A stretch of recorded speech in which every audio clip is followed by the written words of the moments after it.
Le matériel, c'est l'accessoire qu'on achète en premier et qu'on comprend en dernier. Tu entres dans le magasin, tu prends les plus grosses plaquettes du rayon, des palmes qui ressemblent à celles du plongeur, et tu dis que tu vas mieux nager. Sauf que les plaquettes, c'est le seul accessoire de natation, par exemple, qui peut te blesser quand il est mal utilisé.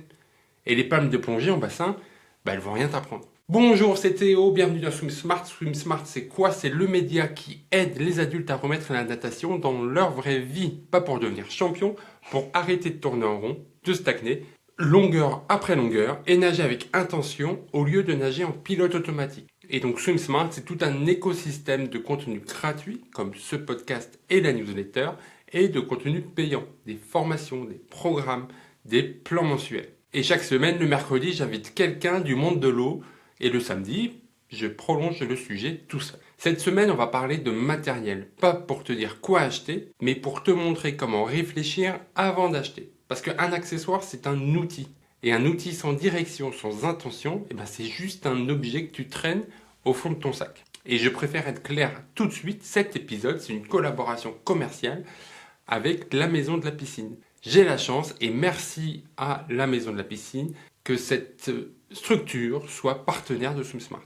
On a pris le temps de se connaître avant de travailler ensemble parce que je ne mets pas ma voix au service d'une marque avec laquelle je ne suis pas aligné. Et la Maison de la Piscine, depuis que je suis maître nageur, c'est-à-dire depuis 2014, toutes les structures dans lesquelles j'ai travaillé, c'est bien simple, se fournissaient chez eux. Et justement, la Maison de la Piscine, c'est pas juste un catalogue de plus, c'est la maison qui conçoit et distribue son propre matériel pédagogique au sein du groupe OC10. Ils ne se contentent pas d'acheter pour revendre, ils ont un bureau d'études où ils dessinent, ils testent sur le terrain avec des éducateurs et des directeurs, et ensuite seulement ils commercialisent. Leur cœur de métier, c'est le matériel qui apprend aux enfants par le jeu, pas par la répétition. Et à la tête de tout ça, il y a Geoffroy, ancien nageur, vice-champion de France par équipe, ancien maître nageur, aujourd'hui directeur de la Maison de la Piscine. Sa boussole, il la résume en une phrase. Pensez en éducateur d'abord, en client ensuite et en directeur en dernier. Alors dans cet échange passionnant, on a parlé des palmes, des plaquettes, du pool boy, de ce qui te fait vraiment progresser et ce qui te donne juste envie de revenir. Et comme souvent avec Swim Smart, et c'est là où on voit que les valeurs de la Maison de la Piscine sont tout à fait alignées avec les valeurs de Swim Smart, on a fini sur la seule chose qui compte une fois dans l'eau, le ressenti. Avant de te laisser avec lui, une seule petite chose, si tu ne sais pas quel matériel sert à quoi pour toi, ni par où commencer, fais le diagnostic Swim Smart.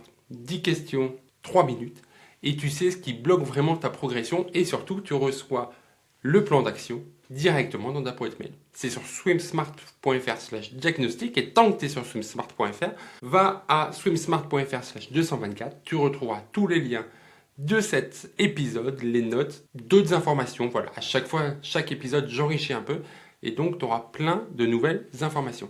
Allez, place à Geoffroy. Encore merci à la Maison de la Piscine du soutien, de la confiance et de cette énorme chance que vous m'avez donnée pour ces épisodes. Je te souhaite une bonne journée, c'est parti.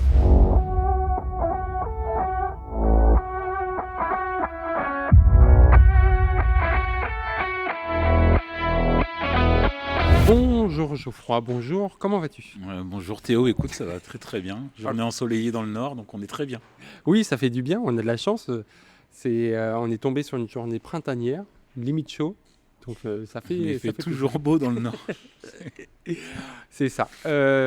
Pour commencer les épisodes, j'ai toujours les 2-3 mêmes petites questions à chaque fois.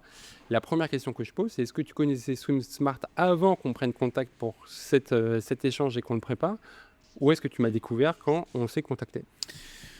Alors j'avais vu quelques posts LinkedIn et j'ai vraiment fait ta connaissance quand Nicolas m'a appelé pour me présenter ce que tu faisais.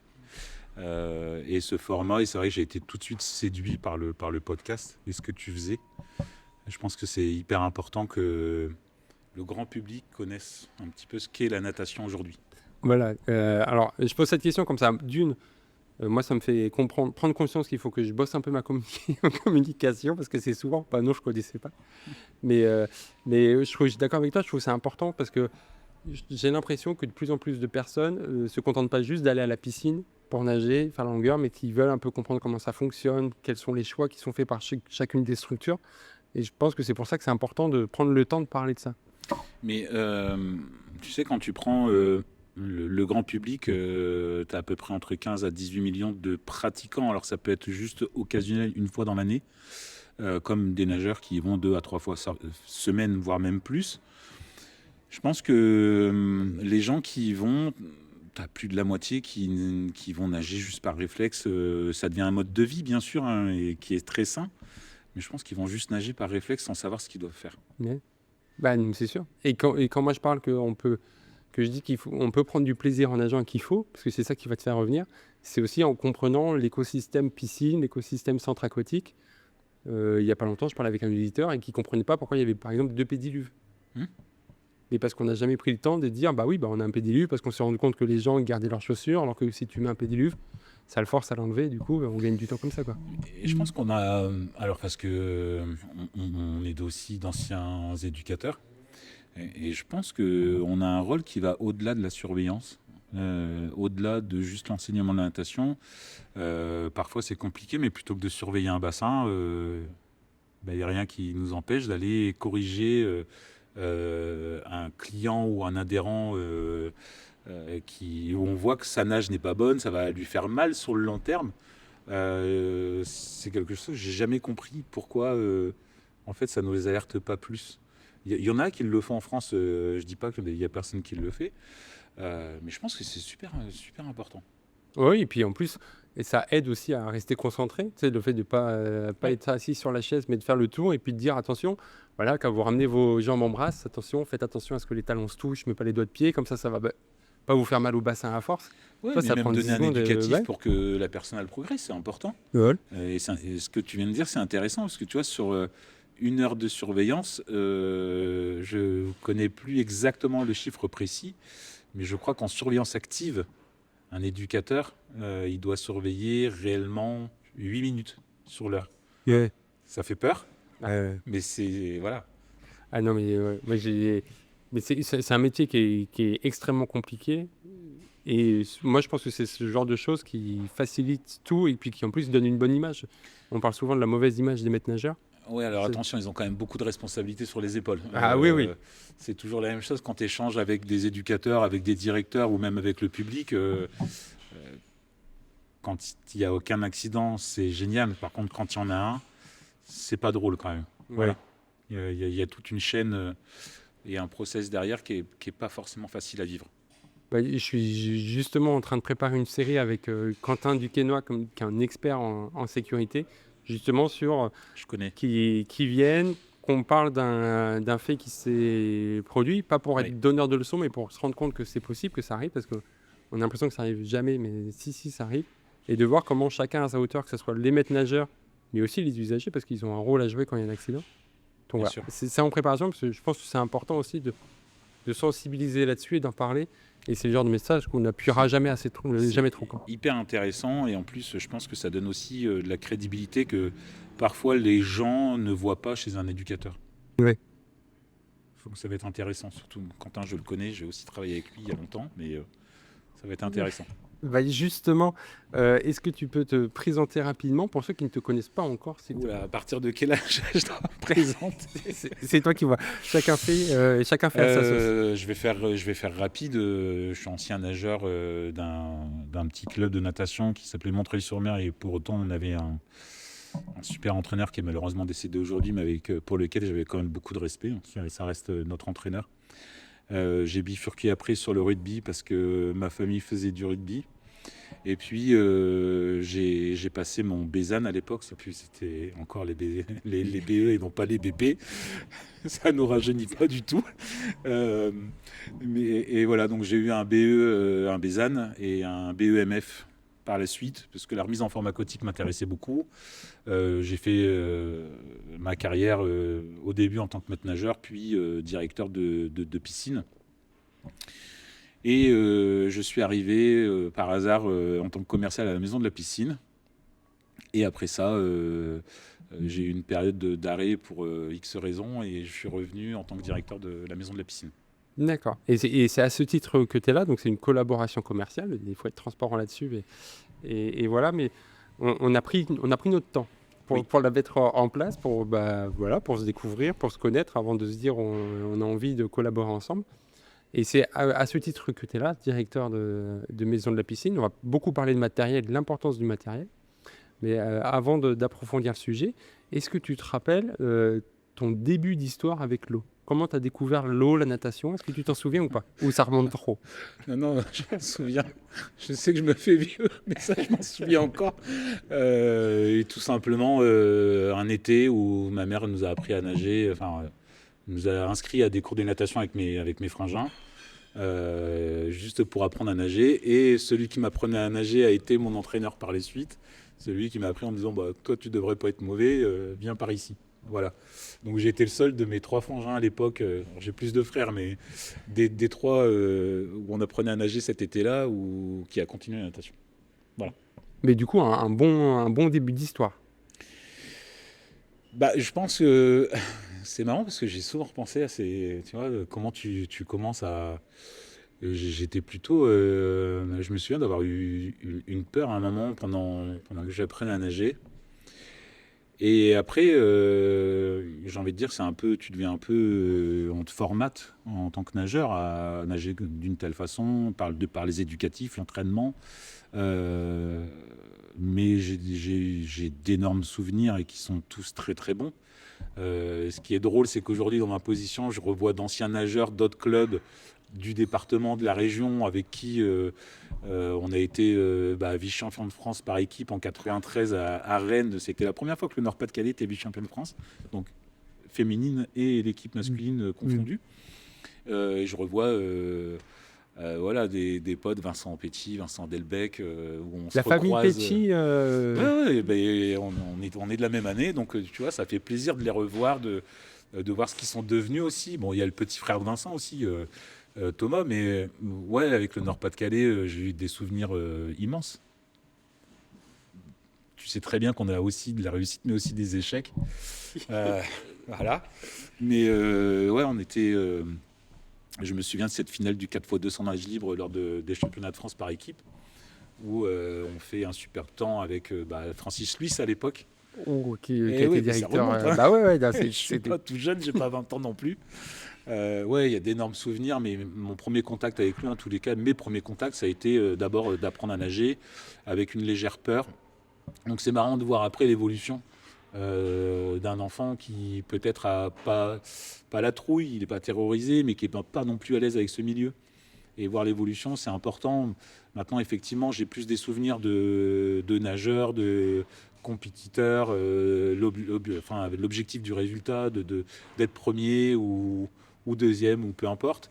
Mais après, j'étais quand même un nageur qui était quand même beaucoup plus sur le fond. Je me souviens que mon entraîneur à 9 ans m'a dit tu vas aller nager un 24 heures à Ponto de Mer. Ça, c'est des gros souvenirs, mais très bons. Et puis après, les 12 heures de nage de Montreuil qui avaient lieu tous les ans. Et ouais, c'était exceptionnel. Très bon souvenir. Mais c'est une question que je pose à chaque fois parce que je trouve que c'est important. Déjà parce que, tu sais, alors surtout quand j'ai des champions olympiques et tout, on a l'impression que ça y est, c'était facile dès le début. Alors que non, il y a une grosse majorité qui avait cette peur-là. Moi, je sais que les bébés nageurs, j'allais pas dans l'eau, je dépassais pas le pédiluve, j'étais en pleurs et je faisais pas. Et c'est important de prendre conscience que chacun son rythme et chacun son rythme et son histoire de développement. Tu vois, ce qui est très drôle, à l'époque, moi, j'ai pas connu bébé nageur jardin aquatique, ça n'existait pas du tout dans la piscine dans laquelle j'ai été directeur derrière. Mais il n'y avait pas tout ça à l'époque. Tu apprenais à 5-6 ans avec la ceinture, brasse-tête hors de l'eau. T'avais pas tu sais, d'abord, les corps flottants et tout. Les corps flottants, et puis après le déplacement. Et il n'y a pas de nage codifié aujourd'hui, par exemple. Et à l'époque, c'était juste tête hors de l'eau là-bas. Si tu sais nager, c'est bien. Si tu prends une vague, tu coules. Ouais, et donc aujourd'hui, c'est vrai que quand tu repenses à tout ça, tu fais waouh. Mais tu vois, si on parle un peu plus de ça, je me souviens quand je suis arrivé maître nageur dans la piscine où j'ai nagé. T'arrives et quand tu sors de leur formation, t'es con. Tu crois tout savoir, t'as appris plein de méthodes. Et donc tu dis, mais moi je vais apprendre à nager sans matériel. Et puis ça sera crawl d'eau et la brasse ensuite. Et puis je me suis avoir eu cette discussion avec mon entraîneur. Il m'a dit, ok, fais, mais moi je fais comme je veux.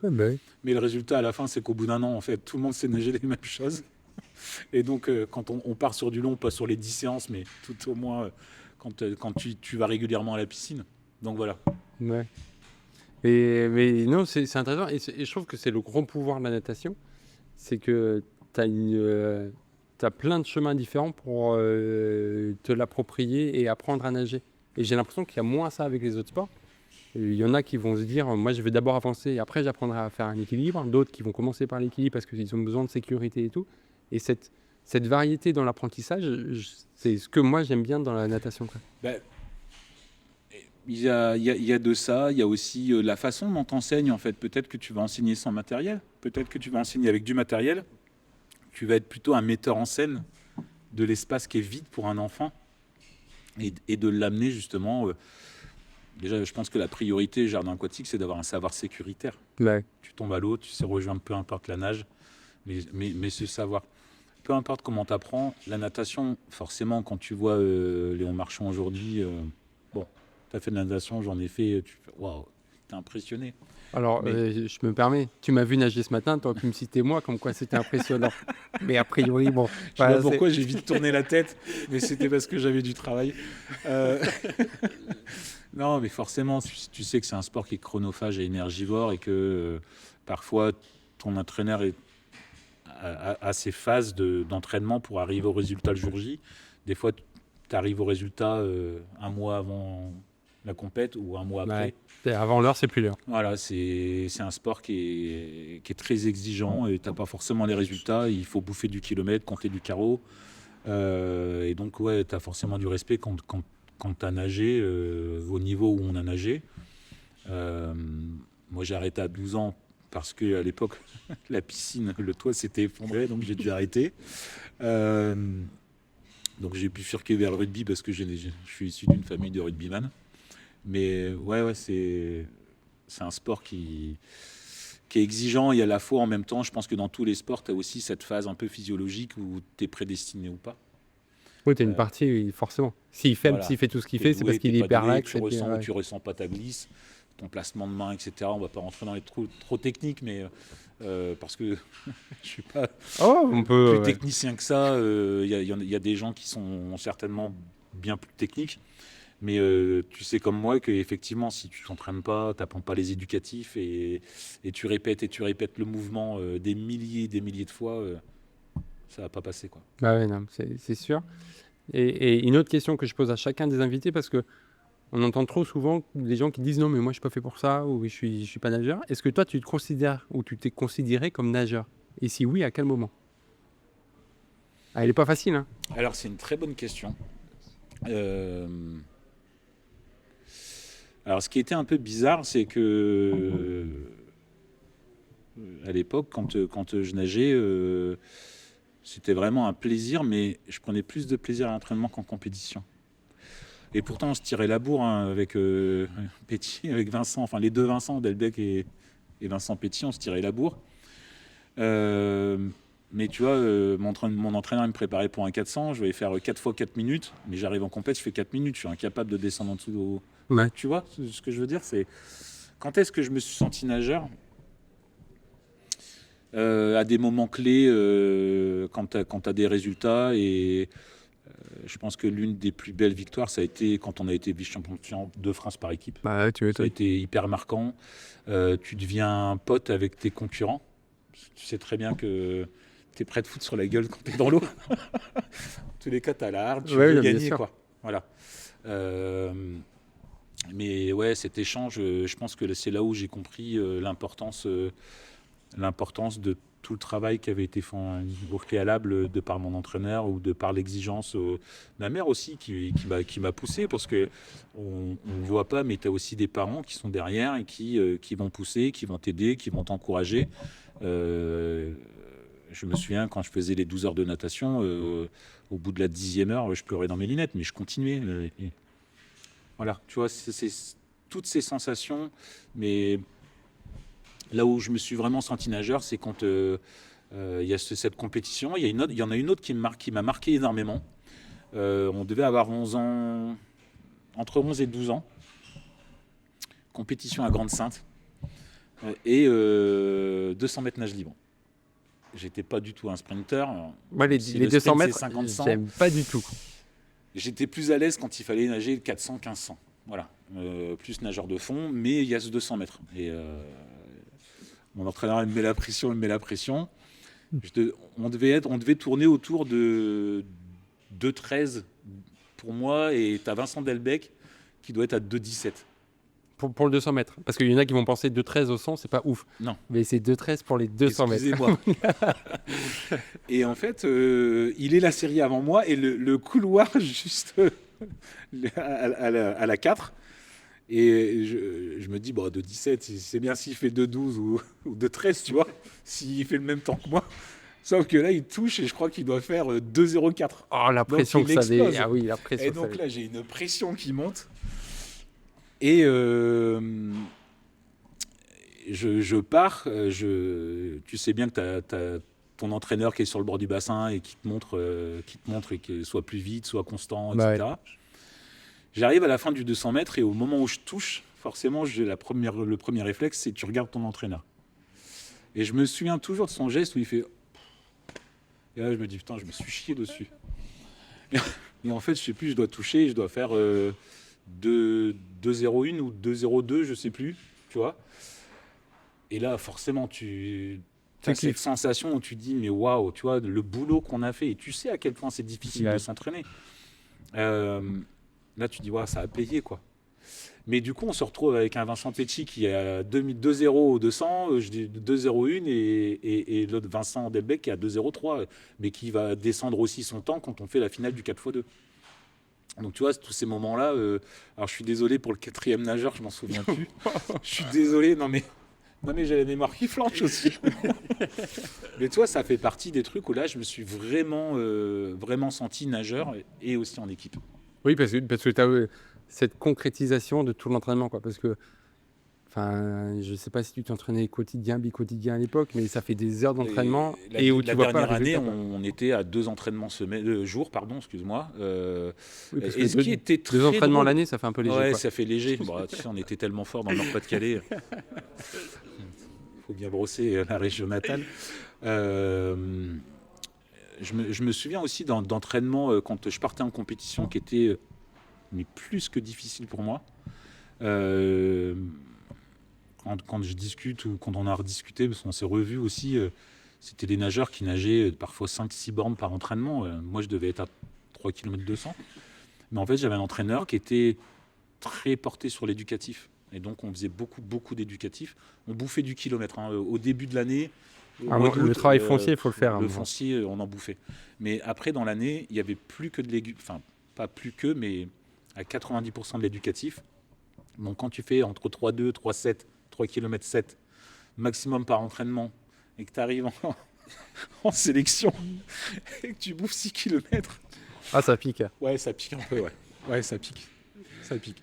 Mais c'est top. Moi, je me suis senti nageur quand ma copine de l'époque, c'est ma première copine.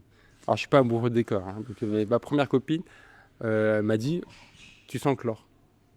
D'accord, ok. Et ça faisait 3-4 jours que j'étais pas allé à l'entraînement, parce que c'était pendant le trêve, je sais plus. Mais je sais que c'est là où je me suis dit, ah bah je suis passé de l'autre côté. Et ouais. C'est intéressant de voir que chacun a sa définition de à quel moment ils sont devenus nageurs. Et je trouve que c'est important de le rappeler parce que tout le monde peut être nageur.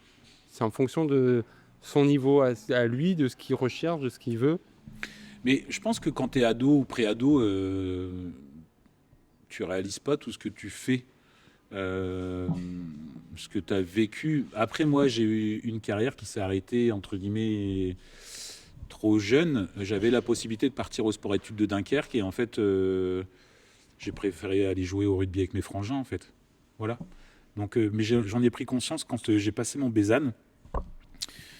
Quand tu passes ton Bézanne et que du coup, on se souvient de toi 6 ans après, c'est que tu as un peu marqué. Ouais. Alors, sans être au niveau des champions olympiques, mais en tous les cas dans le Nord-Pas-de-Calais. Et puis forcément, j'ai aussi dû me remettre à nager quand j'ai passé mon Bézanne. Et donc, au bout de ma première année de Bézanne, j'ai refait une compétition régionale. Et c'est drôle de voir des anciens entraîneurs qui restent pour pouvoir nager. Ou alors, quand j'ai passé mon Bézanne, j'étais aussi avec un un autre nageur où on s'était un peu battu dans l'eau, hein, bien sûr, sur un 1500 en National 3. Et je l'avais battu et du coup on se chambrait un peu quand on a passé notre Bézanne. Et tu vois, je pense que je l'ai encore plus vécu par rapport à ce qu'on m'a raconté ou à cette période-là où tu es plus grand, tu es un adulte, et tu prends conscience que tu as pu aussi marquer des gens. Alors à un niveau régional ou national quand c'est en National 3, mais il y a des entraîneurs, tu t'aperçois, qui te suivaient aussi. Et ça, je trouve ça réconfortant et aussi ce lien d'amitié qui existe entre les nageurs. Parce que ça a beau être un sport individuel, quand tu commences à être en équipe, c'est magique aussi. Et c'est pas pour rien que la meilleure compétition de l'année, c'est les interclubs. Ouais, ça c'est magique. J'ai échangé avec Marc-Antoine Olivier, donc membre de l'équipe de France au libre et tout. Et tu sens dans ses yeux que dès que tu parles d'interclub... Je suis plus Johannes Sedel, tu vois, je suis plus de cette période-là, tu vois. Ah oui, mais moi je suis jeune, voilà. Excuse-moi. mais tout ça, et je crois que les gens qui écoutent comprennent pourquoi on a une collaboration et qu'on est partenaire plus que client et fournisseur. C'est que c'est l'humain qui te fait aimer la natation. Ouais. Tu sais, tu as parlé de tes coéquipiers. Sauf un que tu n'as pas aimé, a priori. Non, si, on s'entendait tous très très bien. Je suis désolé. Mais voilà, c'est l'humain qui centre, c'est les interclubs, c'est le club, c'est l'humain qui te fait aimer la natation. Et c'est pas pour rien que moi, SwimSmart, c'est l'humain au centre et que c'est là-dessus qu'on doit construire et pour reprendre le contrôle de sa natation, prendre du plaisir. Et ça doit partir de là. Donc voilà, les auditeurs comprennent pourquoi on est un vrai partenariat entre la maison de la piscine et SwimSmart, et c'est important. Tu reviens toujours aux sources, mais il est vrai que quand moi, en tous les cas, quand j'ai passé mon Bézanne, c'était pour être éducateur et c'était pour transmettre en fait la passion que tu as de l'eau en tant qu'ancien nageur, peu importe le niveau. Tu as envie de transmettre aussi bien d'apprendre à nager à une personne lambda, parce que c'est pas forcément les enfants, il y a aussi beaucoup d'adultes ou même de retraités qui apprennent à nager aujourd'hui. Et comprendre et savoir lui expliquer ce que toi tu as ressenti auparavant, c'est magique, c'est vraiment magique. Je suis passé de l'autre côté. Y en a qui vont te dire que c'est les voleurs, les fournisseurs, mais c'est pas ça du tout. C'est aussi, là, je suis passé de l'autre côté, d'inventer du matériel pour faciliter l'apprentissage de la natation. C'est deux côtés que j'ai beaucoup aimé. Je m'éclate plus aujourd'hui à concevoir du matériel. Parfois, l'apprentissage de la natation, ça me manque.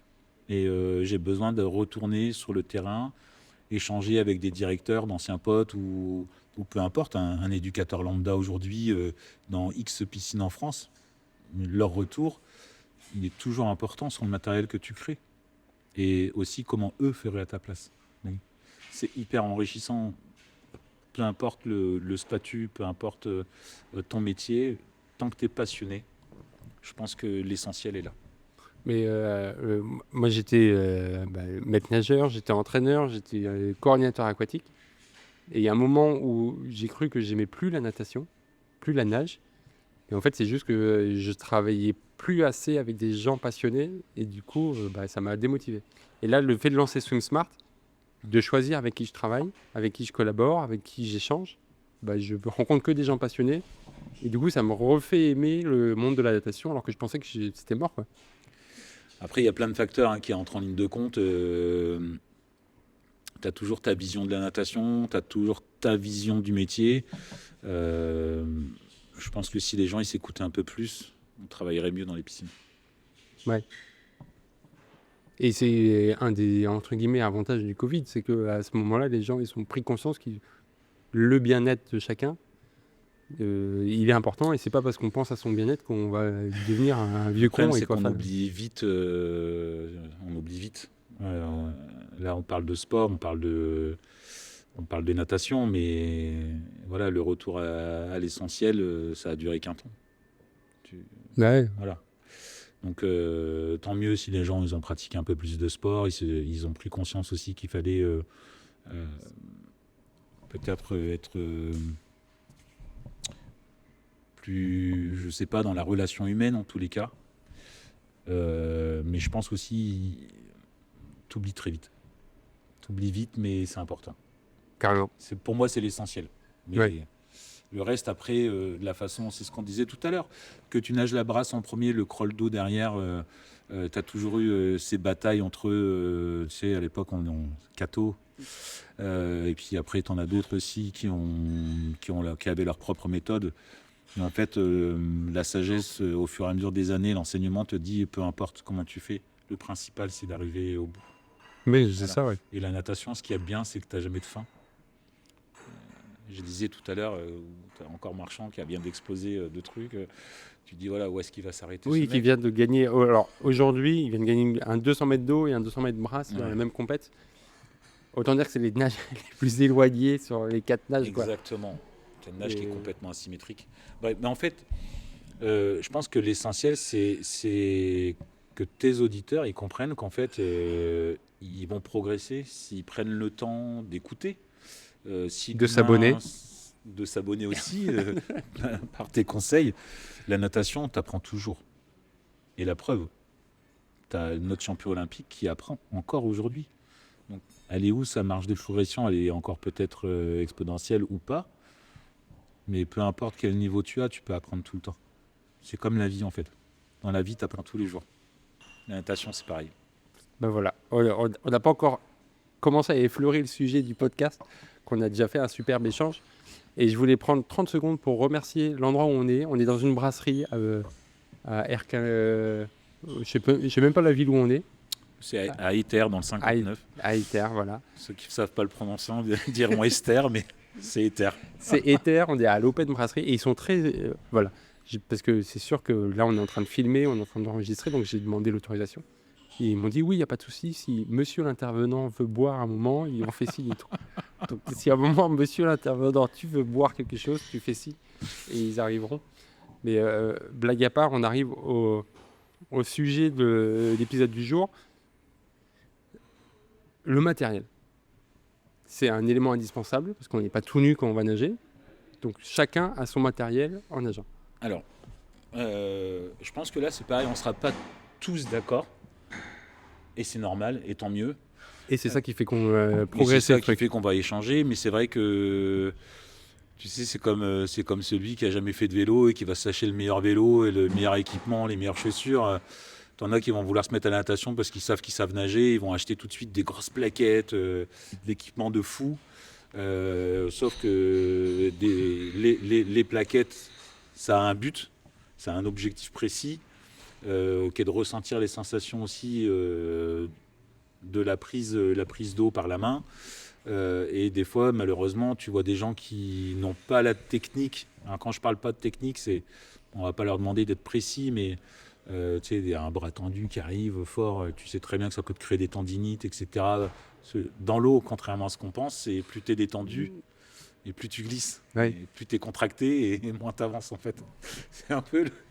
Trop on est dans crispé, un ça marche fluide. pas. Hein. On est dans un fluide. Mais c'est aussi en ça que c'est autant ingrat à la natation, c'est qu'au début, tu n'es pas à l'aise, donc tu te crispes. Donc comme tu te crispes, tu vas pas progresser parce que si tu es crispé, ça marchera pas. Et donc comme tu Exactement. progresses pas, soit tu arrêtes, soit tu stagnes et tu trouves que c'est trop nul. Quoi.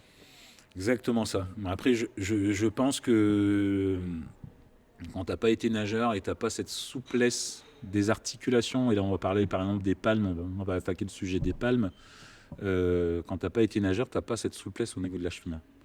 Et donc quand tu apprends à nager à un adulte, à un enfant ça va, mais quand tu apprends à nager à un adulte, l'articulation est beaucoup plus raide, de par le temps et de par X facteurs. Maintenant, il ne faut pas faire l'erreur de prendre des palmes de plongée. Donc les palmes de plongée, hein, pour les gens qui nous C'est écoutent, vraiment grande. c'est vraiment des grandes palmes. Aujourd'hui, il y a plein de fabricants qui font des toutes petites palmes en silicone et qui permettent de ressentir cette souplesse de cheville qu'on devrait avoir dans l'eau. Parce que quand tu vois, si c'est pour aller planter des choux avec une cheville, un pied à 90 degrés, ils ne vont pas avancer beaucoup, ils vont peut-être même reculer. Donc pour moi, c'est entre guillemets l'élément hyper important pour ressentir l'eau. Quand tu es dans l'eau, il faut que tu sois détendu pour avancer. Et pour nager longtemps, je pense que c'est l'un des... Alors hormis lunettes, bonnet, le pool boy, on peut en parler après, mais les palmes, je trouve que on a eu une amélioration pendant quelques années qui est hyper importante. Alors, le jour où là on enregistre, dans l'après-midi, j'ai interviewé quelqu'un qui était un créateur de plaquettes, donc a créé ces plaquettes, et on a passé une demi-heure à parler des palmes, parce que c'était méga important que avant de faire les plaquettes, il fallait plutôt investir dans des palmes plutôt que dans des plaquettes, parce que les plaquettes, c'est l'accessoire qui est sans doute le plus vendu après bonnet, lunettes, maillot, Exactement. alors que c'est le seul qui te blesse si jamais il est mal utilisé. Et oui. Mais pour prendre l'exemple, alors tu as 3-4 types de plaquettes. Tu as les plaquettes qui vont juste venir envelopper tes doigts. Ouais, les fingers, ce qu'on appelle les fingers. Ouais. Donc alors il y a tellement d'appellations que on s'y perd. Donc, qui a un objectif qui est complètement différent par rapport à les plaquettes mouse costaud. Des swimrunners qui. Voilà, C'est là des c'est vraiment parpaings, pour le le truc. nageur, c'est fait aussi pour le renfort, mais Ouais. à la base une plaquette c'est aussi pour ressentir son mouvement et bien sentir ta main sur, peu importe si tu dessines un S au tout droit ou tu le vois bien, peu importe le nageur de l'équipe de France, ils sont des techniques qui sont complètement différentes. Mais oui, je pense que l'accessoire, les plaquettes, c'est vraiment le truc en dernier acheté. Alors que c'est celui Pour qui moi. est.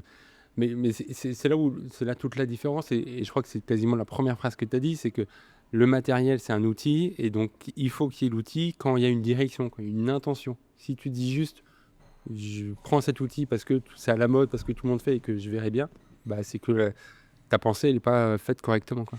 Mais tu le vois bien, en fait, pourquoi on parle des palmes en premier tu sais, quand tu apprends à nager à un enfant, j'ai toujours donné cette image de dire, voilà, en gros, tu es comme un bateau, ton moteur, c'est tes jambes. Si tu veux avancer, si tu fais pas les jambes, tu n'avanceras pas.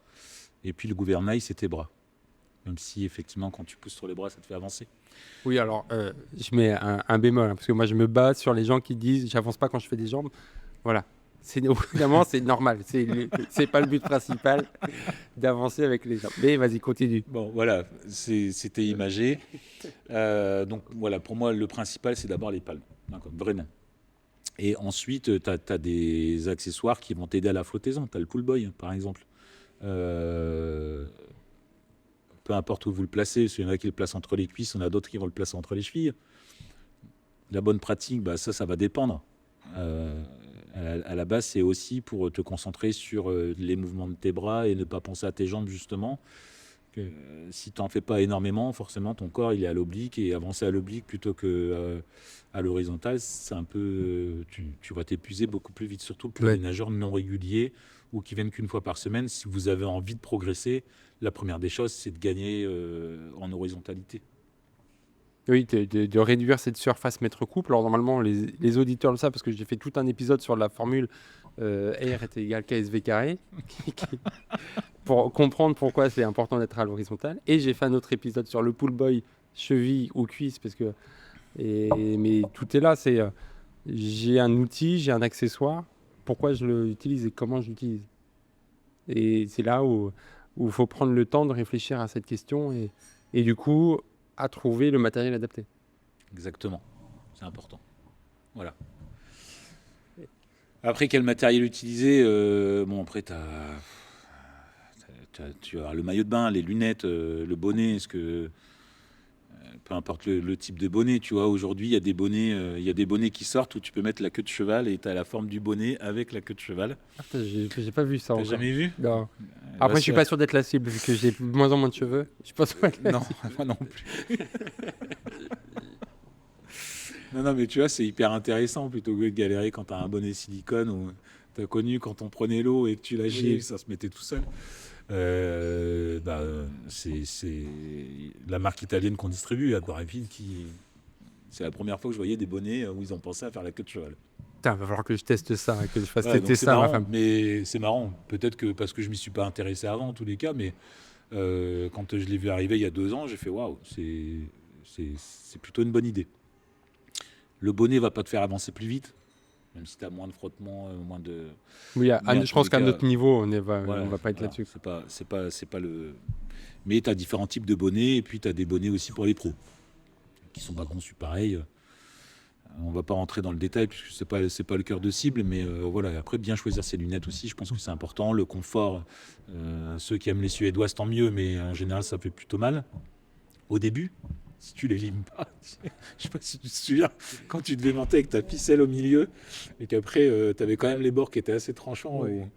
Euh, Oui. ouais, on en a passé des heures à monter ces lunettes-là. Déjà, c'est en mode Ikea. Tu arrives sans le kit. La lunette, il faut que tu la montes, il faut que tu mettes le nez, il faut que tu avais le choix entre soit ficelle avec le petit truc bleu, soit le petit élastique. Moi, j'aimais bien le petit élastique, ça donne un petit côté stylé en plus. Enfin, quand tu arrives en compète et qu'il pète juste avant que tu plonges, pour X raison, et que là, tu paniques parce que tu n'as pas de lunettes. Bref. Voilà. Après, moi, je suis très vite passé au water polo et donc là, plus de lunettes. Ouais. Mais du coup, j'ai la cataracte qui est défoncée. Donc, mon ophtalmo, il dit que c'est pas bien de nager sans lunettes à aussi haute dose. Mais c'est là, après, tu vas avoir deux types d'accessoires.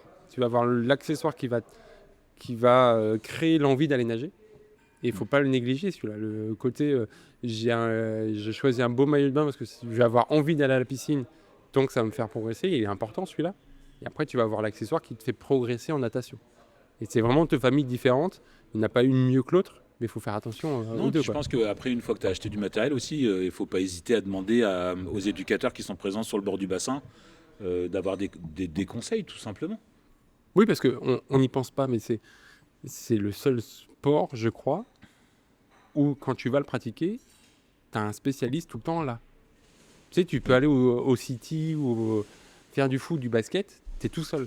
Là, c'est toujours un professionnel, soit surveillant, mais qui est quand même éduqué, qui est quand même sensibilisé à ça, soit un maître nageur qui a un spécialiste qui est là pour t'aiguiller.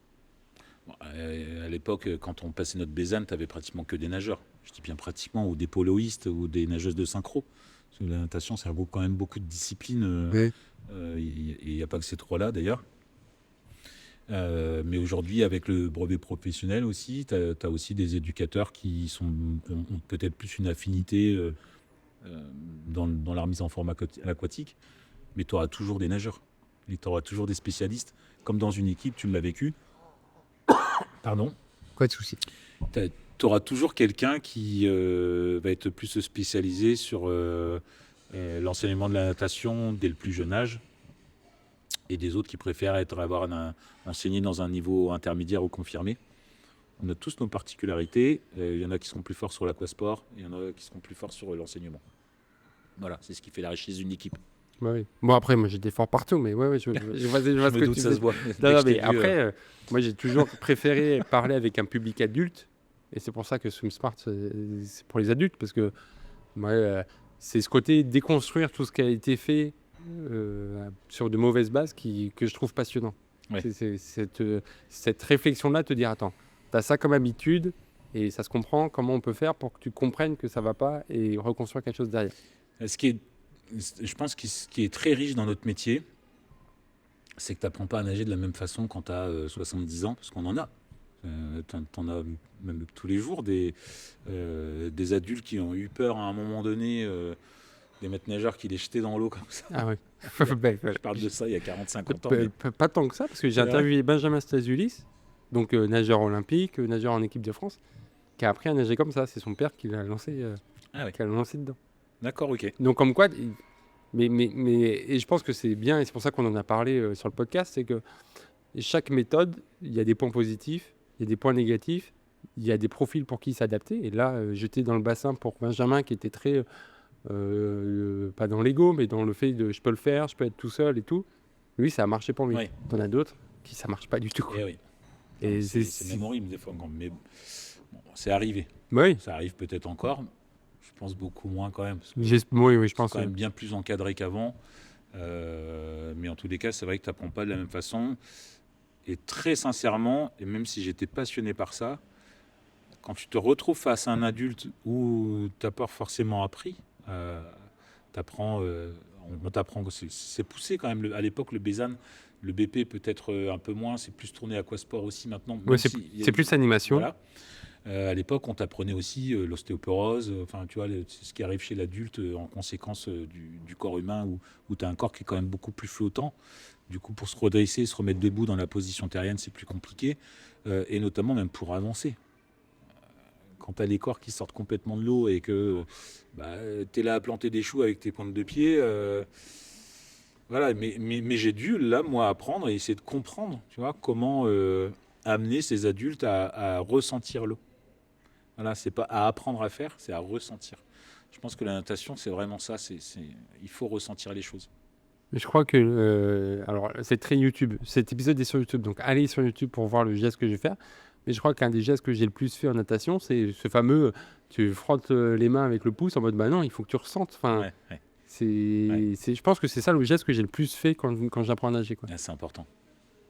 Pour moi, oui. C'est quand tu ressens pas les choses. Après, si on reparle de corps flottant, quand on est avec les enfants, dès que l'enfant sent qu'il glisse et qu'il flotte, déjà, tu as déjà fait un très beau pas Oui, pour dans son l'apprentissage. regard, il y a la Oui, bascule. alors un enfant, il se construit, un adulte, il s'est déjà construit, entre guillemets, ses repères de terrien. S'il est jamais allé dans l'eau, il a pas les ressentis d'un corps flottant. Là, c'est plus compliqué. Mais du coup, j'ai rencontré Raymond Cato. Ouais. Donc, Waouh. Raymond Cato, c'est un peu le Zidane de la pédagogie en natation. Je pense C'est que ça. la référence, c'est à peu près ça. Et on y a eu un débat sur la continuité des actions motrices en crawl. Ok. Donc moi, je venais d'être diplômé. J'étais invité à un colloque et donc je participais pas. Et on n'était pas vraiment d'accord avec ça. Et moi, je parlais juste de est-ce que c'est faisable d'avoir une continuité motrice? Tu sais, en variant le rythme de ta trajet aquatique et retour aérien, ça doit être faisable de combiner tout. Après, est-ce que c'est intéressant ou pas? C'est une autre question. Mais... Ouais. Et je prenais comme exemple, tu vois, tu en as qui nagent avec un élastique et l'élastique il est tendu. Si l'élastique il reste tendu, c'est que l'action motrice elle est continue. Sinon, à un moment, ça se détend. Donc voilà, donc c'était mon heure de gloire avec Raymond Cato qui, au bout de 3 phrases, a dit non, mais de toute façon, ça fait combien de temps que vous êtes diplômé? Je dis 3 mois. Ah ben, vous pouvez pas parler avec moi. Donc j'avoue que j'étais un peu déçu de Raymond Cato, mais qui est donc la personne qui a mis corps flottant, corps projectile, corps propulseur, et qui a révolutionné la natation dans son apprentissage et dans sa réflexion. Et c'est un échange passionnant. Et lui, il était très peu matériel. Mais oui. Ça, c'est...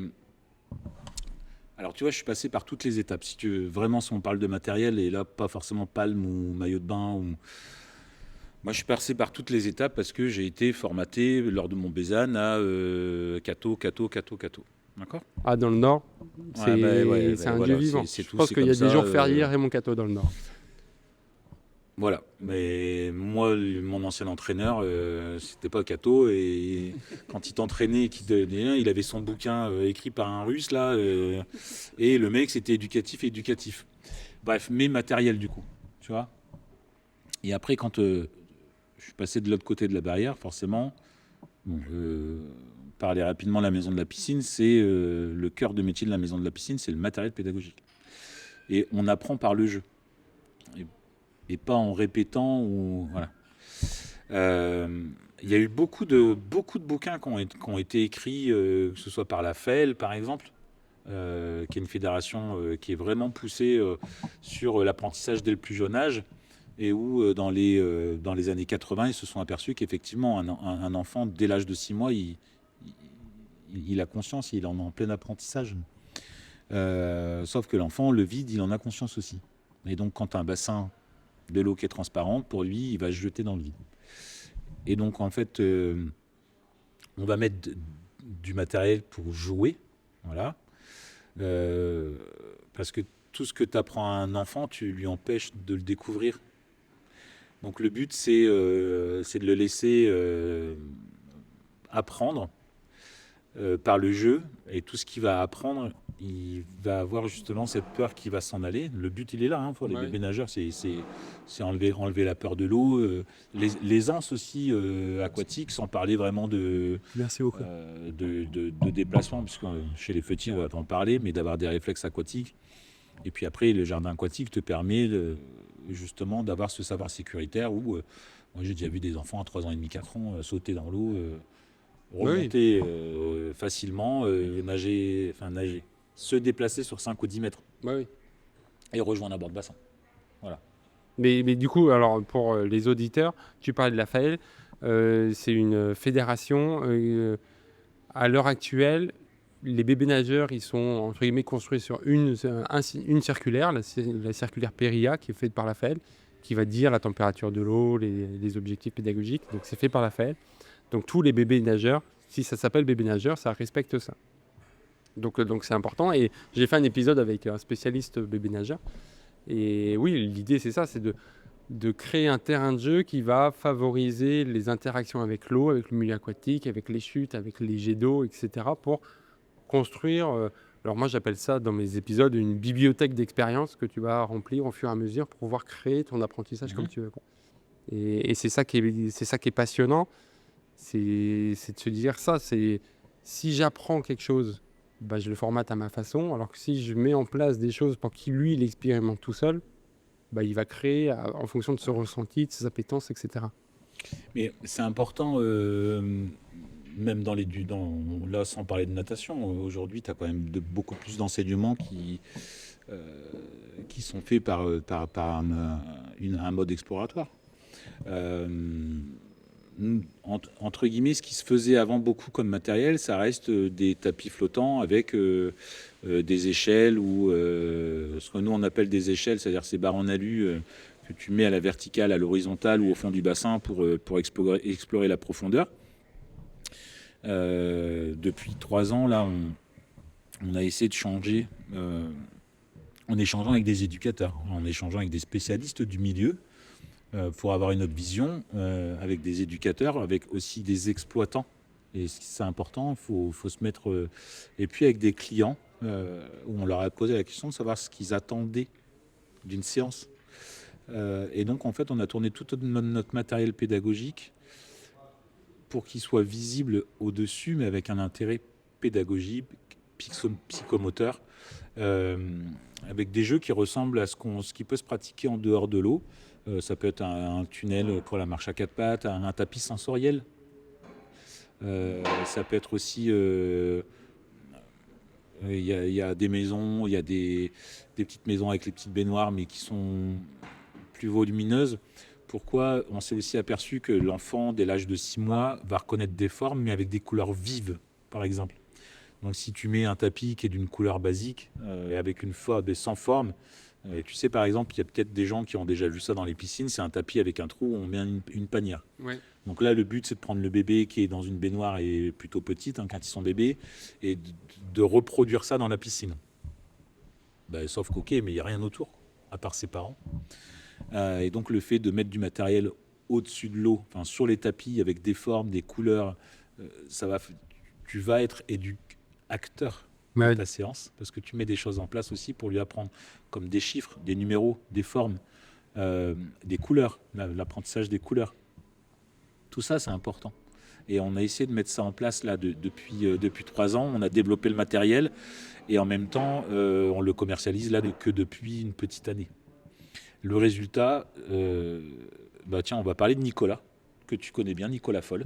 Nicolas Foll. Alors Nicolas Foll, avant que je le présente pour les auditeurs, on a fait un épisode sur lui, sur comment il gère sa piscine. Il quantifie beaucoup de choses. C'est un épisode passionnant sur l'envers du décor. Parce que, il nous dit par exemple si c'est bien ou pas de prendre une douche. Est-ce qu'il a quantifié l'avantage de prendre des douches ou pas? Il a quantifié l'avantage de baisser d'1 degré ou monter d'1 degré lors de la crise énergétique. Donc je mettrai le lien en description pour aller voir cet épisode de Nicolas Foll qui est passionnant. Qui est quelqu'un de passionnant. Et donc Nicolas a acheté un peu ce nouveau matériel pour créer des instants famille dans la piscine. Son retour, il a été juste exceptionnel. Je m'attendais même pas à avoir ce retour.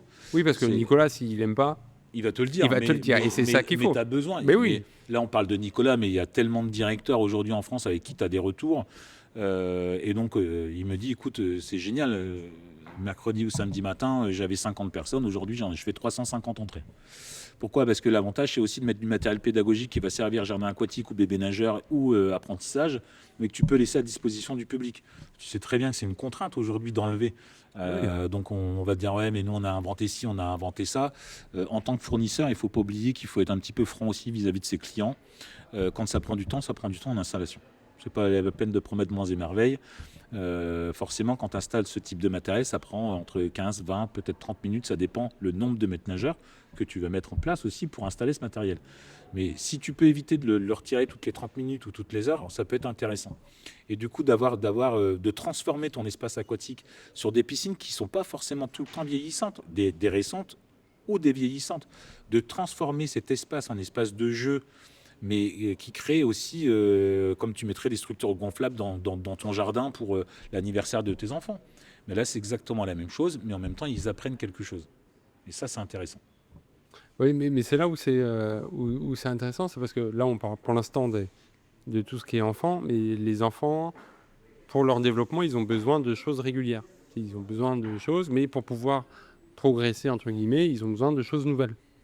Et c'est là tout l'intérêt des cours comme les bébés nageurs avec du matériel, où on reprend du matériel qu'ils font en cours de motricité quand ils sont à la maternelle ou à une école maternelle. Exactement. Ou à la crèche, et qu'on remet dans l'eau parce que tu as la dimension aquatique en plus, et c'est tout ça qui est important et intéressant, quoi. Et tu as ce lien social aussi, Bah oui.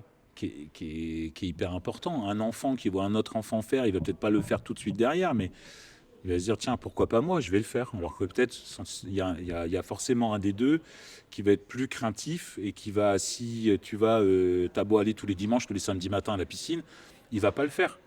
Et tu sais très bien que parfois, en tant que parent, on va être un peu plus, pas exigeant, mais on va pas avoir forcément la bonne... Ouais. On a envie que notre enfant y réussisse, donc on va le pousser à le faire. Et chaque enfant est totalement différent, il va pas avoir la même réaction. Ton premier, il va sauter à l'eau, il n'y a pas de souci. Le deuxième, il va être craintif. Et si tu le pousses, j'ai en mémoire quand j'étais éducateur d'une maman qui venait me voir tous les samedis matins au jardin aquatique en me disant mais c'est incroyable, en fait, il descend pas d'une marche. Et je lui dis mais je pense que en fait le problème c'est pas votre enfant, en fait. Je pense que le problème c'est vous. Donc elle a été surprise. Oui. Mais si tu veux, j'en étais persuadé. Il n'y a aucun enfant qui est en situation d'échec. Aucun. Quand tu es éducateur, tu fais tout. Après, tu as d'autres phénomènes. Mais pour revenir à cette dame, je lui pose la question et je lui dis, mais est-ce que vous encouragez votre enfant, ou au contraire, quand il remonte après la séance dans la voiture, vous lui dites, ah bah vraiment, c'est pas bien ce que tu as fait. Hein. C'est vraiment pas bien, je suis pas contente. Et effectivement, c'était le cas. Donc, à chaque fois qu'il venait à la piscine, elle rabaissait son enfant. Et je lui dis, bah, vous savez ce que vous allez faire, vous allez déposer votre enfant, ou c'est votre mari qui va venir, mais par contre, pendant 3 mois, je ne veux pas vous voir. Et si par contre vous venez, parce que par obligation, vous êtes obligé d'amener votre enfant, peu importe ce qu'il fait, dites-lui que c'est très bien que vous êtes fiers de lui. Quand elle a réussi à faire ça, en 2 séances, le gars, il s'est débloqué, il est allé dans l'eau, il a commencé à mettre la bouche, à souffler dans l'eau, mettre la tête sous l'eau, etc. Enfin, tout. Et ensuite, la perte d'appui plantaire, donc on enlève les pieds du sol et on s'allonge. Donc voilà, il y a quand même beaucoup de choses qui sont importantes aussi à comprendre, et notamment la psychologie de l'enfant. Oui, non, mais psychologie de l'enfant ou de l'adulte, j'accompagne des nageurs, et je crois qu'à chaque fois, la première séance, la première visio où on parle de leur natation, tu sais, je leur demande, bah, t'en es où? Ah bah, je sais pas faire ça, je sais pas faire ça, je sais pas faire ça, j'y arrive pas. Je dis, bah ouais, mais qu'est-ce que tu sais faire? Enfin, il y a des choses que tu sais faire, ben, on va parler de ça plutôt. Et ça va avec ce que tu dis, c'est que ben, plutôt que de se dire, tiens, il y a ça qui va pas, essayons de valoriser ce qui marche bien, ce qui fonctionne, Oui. et de capitaliser là-dessus, parce que ça va donner du plaisir, donc on va revenir, et si on revient, enfin, je vous dis toujours, la meilleure séance, c'est pas celle où tu vas nager le plus, c'est pas celle où tu vas nager le plus vite, c'est celle qui va donner envie de revenir après, quoi. C'est forcément Exactement. celle-là la meilleure des séances. Exactement, mais c'est vrai qu'il y a un facteur psychologique à prendre en compte, et tu as raison de le dire, aussi bien chez l'adulte, qui a eu peur ou qui a jamais appris. Ce facteur, il est très important. Dès que tu as enlevé, gommé ce facteur, ça va tout seul. Ouais. Ça va tout seul. Un animal, tu le jettes dans l'eau, il sait nager. Sauf que l'humain, il a une capacité à réfléchir et aussi à se créer ses propres peurs. Oui, mais j'ai vu ça, et d'ailleurs, ceux qui pensent qu'ils sont pas faits pour nager, alors déjà, à l'écouter l'épisode, j'ai fait un épisode avec une judokate, ceinture noire. Autant dire que bah, Céline, que tu connais, autant dire qu'une judokate ceinture noire, c'est pas le meilleur profil pour nager, mais qui est maître nageuse, qui est directrice de piscine, et qui nage très bien. Et allez voir des... Alors, Céline, je compare pas, mais allez voir des vidéos d'éléphants qui nagent. C'est Pareil. impressionnant. On se dit que des éléphants, c'est pas fait pour. Mais en fait, si. Ils ont une technique à eux, et puis voilà, quoi. Et puis après, tu le sais, je ne sais pas si tu as eu le cas, mais dans ma carrière, j'ai eu le cas d'un nageur qui était d'origine africaine. Bon, déjà, ils ont le fémur plus long et ils ont une densité musculaire qui est beaucoup plus importante que Qui est plus explosif. Et... Exactement. Et en fait, un enfant qui était très, très contracté et qui avait cette volonté de vouloir le faire, mais le pauvre, il me faisait mal au cœur. C'est vrai qu'il nageait toujours 30-40 cm en dessous de l'eau, quoi. Et donc, on prenait la tasse au bout d'un moment. Il a fallu vachement travailler sur le relâchement musculaire. Mais un enfant qui a 8-9 ans, parce que c'était son âge à l'époque, va lui apprendre à se détendre, c'est compliqué. Et puis il avait une densité musculaire qui était exceptionnelle. Mais bon, tu vois, ça a fait partie... alors ça n'a pas été un échec, mais j'ai dû me remettre en question. C'est pas facile. Peu de temps après mon diplôme, ça doit être 2-3 ans après, j'ai dû me remettre en question pour lui apprendre à nager. Et de savoir comment j'allais faire pour le détendre dans l'eau. Et un adulte, en fait, c'est comparable à un adulte. Un adulte va se crisper tout de suite, c'est l'inconnu. Bah oui, bien sûr. Et depuis 30, 40, 50 ans, ce qu'on lui a appris, c'est attention, c'est dangereux. Voilà, soit l'inconnu, soit le ah bah je l'ai fait quand j'avais 8 ans, ça s'est mal passé. Oui. Donc maintenant que j'en ai 40, je sais que ça va mal se passer, donc je bloque d'avance. Tu as ce côté-là. Et un jour, voilà, j'avais une leçon particulière avec quelqu'un qui avait peur de l'eau, et je lui dis au début, bah voilà, t'as pied, tu marches jusqu'à temps que tu puisses plus marcher. Oui. Et c'était un Africain qui faisait de la muscu, il aurait pu faire les 25 mètres en marchant. Ouais. Tu sais, il marchait. Au bout d'un moment, je suis allé le chercher en mode attends, t'as la tête, il y a 1 mètre sous l'eau. Bah ouais, mais j'arrive à marcher. Et c'est là où tu vois que chacun, il doit adapter sa façon de faire, sa façon d'apprendre, sa façon de nager. Et souvent, tu vois sur les réseaux maintenant dire il faut nager comme ça. Et j'ai horreur des vidéos comme ça en mode voilà le geste parfait, le geste que tu dois faire, la façon d'apprendre parfaite. Non, chacun fait en fonction de ce qu'il sait, ce qu'il peut, ce qu'il veut. Puis en fait, tout à l'heure, il y avait un mot qu'on a employé qui est hyper important, c'est des ressentir. Et même, c'est pas seulement la personne à qui tu apprends à nager, c'est aussi toi en tant qu'éducateur. Si tu ressens pas la façon de corriger et comprendre son propre ressenti parce que tu es nageur aussi, où tu as été, où on t'a appris, comment tu veux l'expliquer derrière ? Bah oui. Voilà, donc ça, c'est super important. Non mais à chaque fois, je fais une visio, pas pour commencer l'accompagnement, mais juste pour dire est-ce qu'on est connecté ou pas ? Parce que c'est une aventure humaine, qu'on va déplacer des barrières ensemble et qu'il faut qu'on soit connecté. Si tu n'es pas connecté, ça peut arriver et puis c'est tout. Et c'est important que les gens ils arrivent à se dire la façon dont j'ai appris jusqu'à présent, ça n'a pas fonctionné ou je ne suis pas assez à l'aise. C'est pas pour ça que je ne suis pas fait pour nager. C'est que la méthode d'apprentissage que j'ai fait, elle n'était pas bonne. Le matériel que j'ai utilisé n'était pas bon. Et qu'il faut que je cherche ailleurs, quoi. Mais c'est comme l'apprentissage de la marche, c'est comme apprendre à bien courir, tu vois, pour pas avoir d'impact, que ça se répercute pas dans ton squelette, etc. Et éviter tous les problèmes de dos. La natation, c'est un sport qui est juste fabuleux. Quand tu as la bonne technique, on s'en fiche que tu deviennes champion de France, c'est pas l'objectif. C'est faire de la natation ton mode de vie. C'est le seul sport où tu n'as pas de traumatisme. Tu es porté par l'eau. Tu as de l'hydromassage, tu as un échange calorique qui est juste fabuleux. Oui, la thermorégulation. C'est dingue comme sport, mais comme sport plaisir, loisir, tout ce que tu veux, où tu en fais ton sport au quotidien, c'est juste magique. Vraiment. Et en plus, quand j'ai fait Benjamin Stazuli, je lui ai demandé pourquoi il est ménager. Et il dit, c'est les seules 40 minutes où on ne vient pas me casser les couilles avec le téléphone, avec les mails et tout. Qu'on est tranquille. Et pour l'instant, c'est rare ces moments de tranquillité. On va en venir au sujet, parce qu'on n'a toujours pas abordé. Ça fait que 5 minutes qu'on parle. Voilà, c'est bon, on est tranquille. Sur la maison de la piscine, donc moi, en tant que responsable de pôle aquatique, multisport, je travaillais avec la maison de la piscine parce que c'était vous qui fournissiez tout le matériel pédagogique. Comment toi, tu as découvert la maison de la piscine ? Alors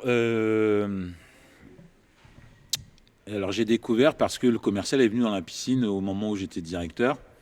Et pour parler franchement d'une belle société aussi que je respecte, et c'est un concurrent qui est la Scolaire. Quand tu es dans le Nord, tu connais que la Scolaire. Ouais. On est d'accord.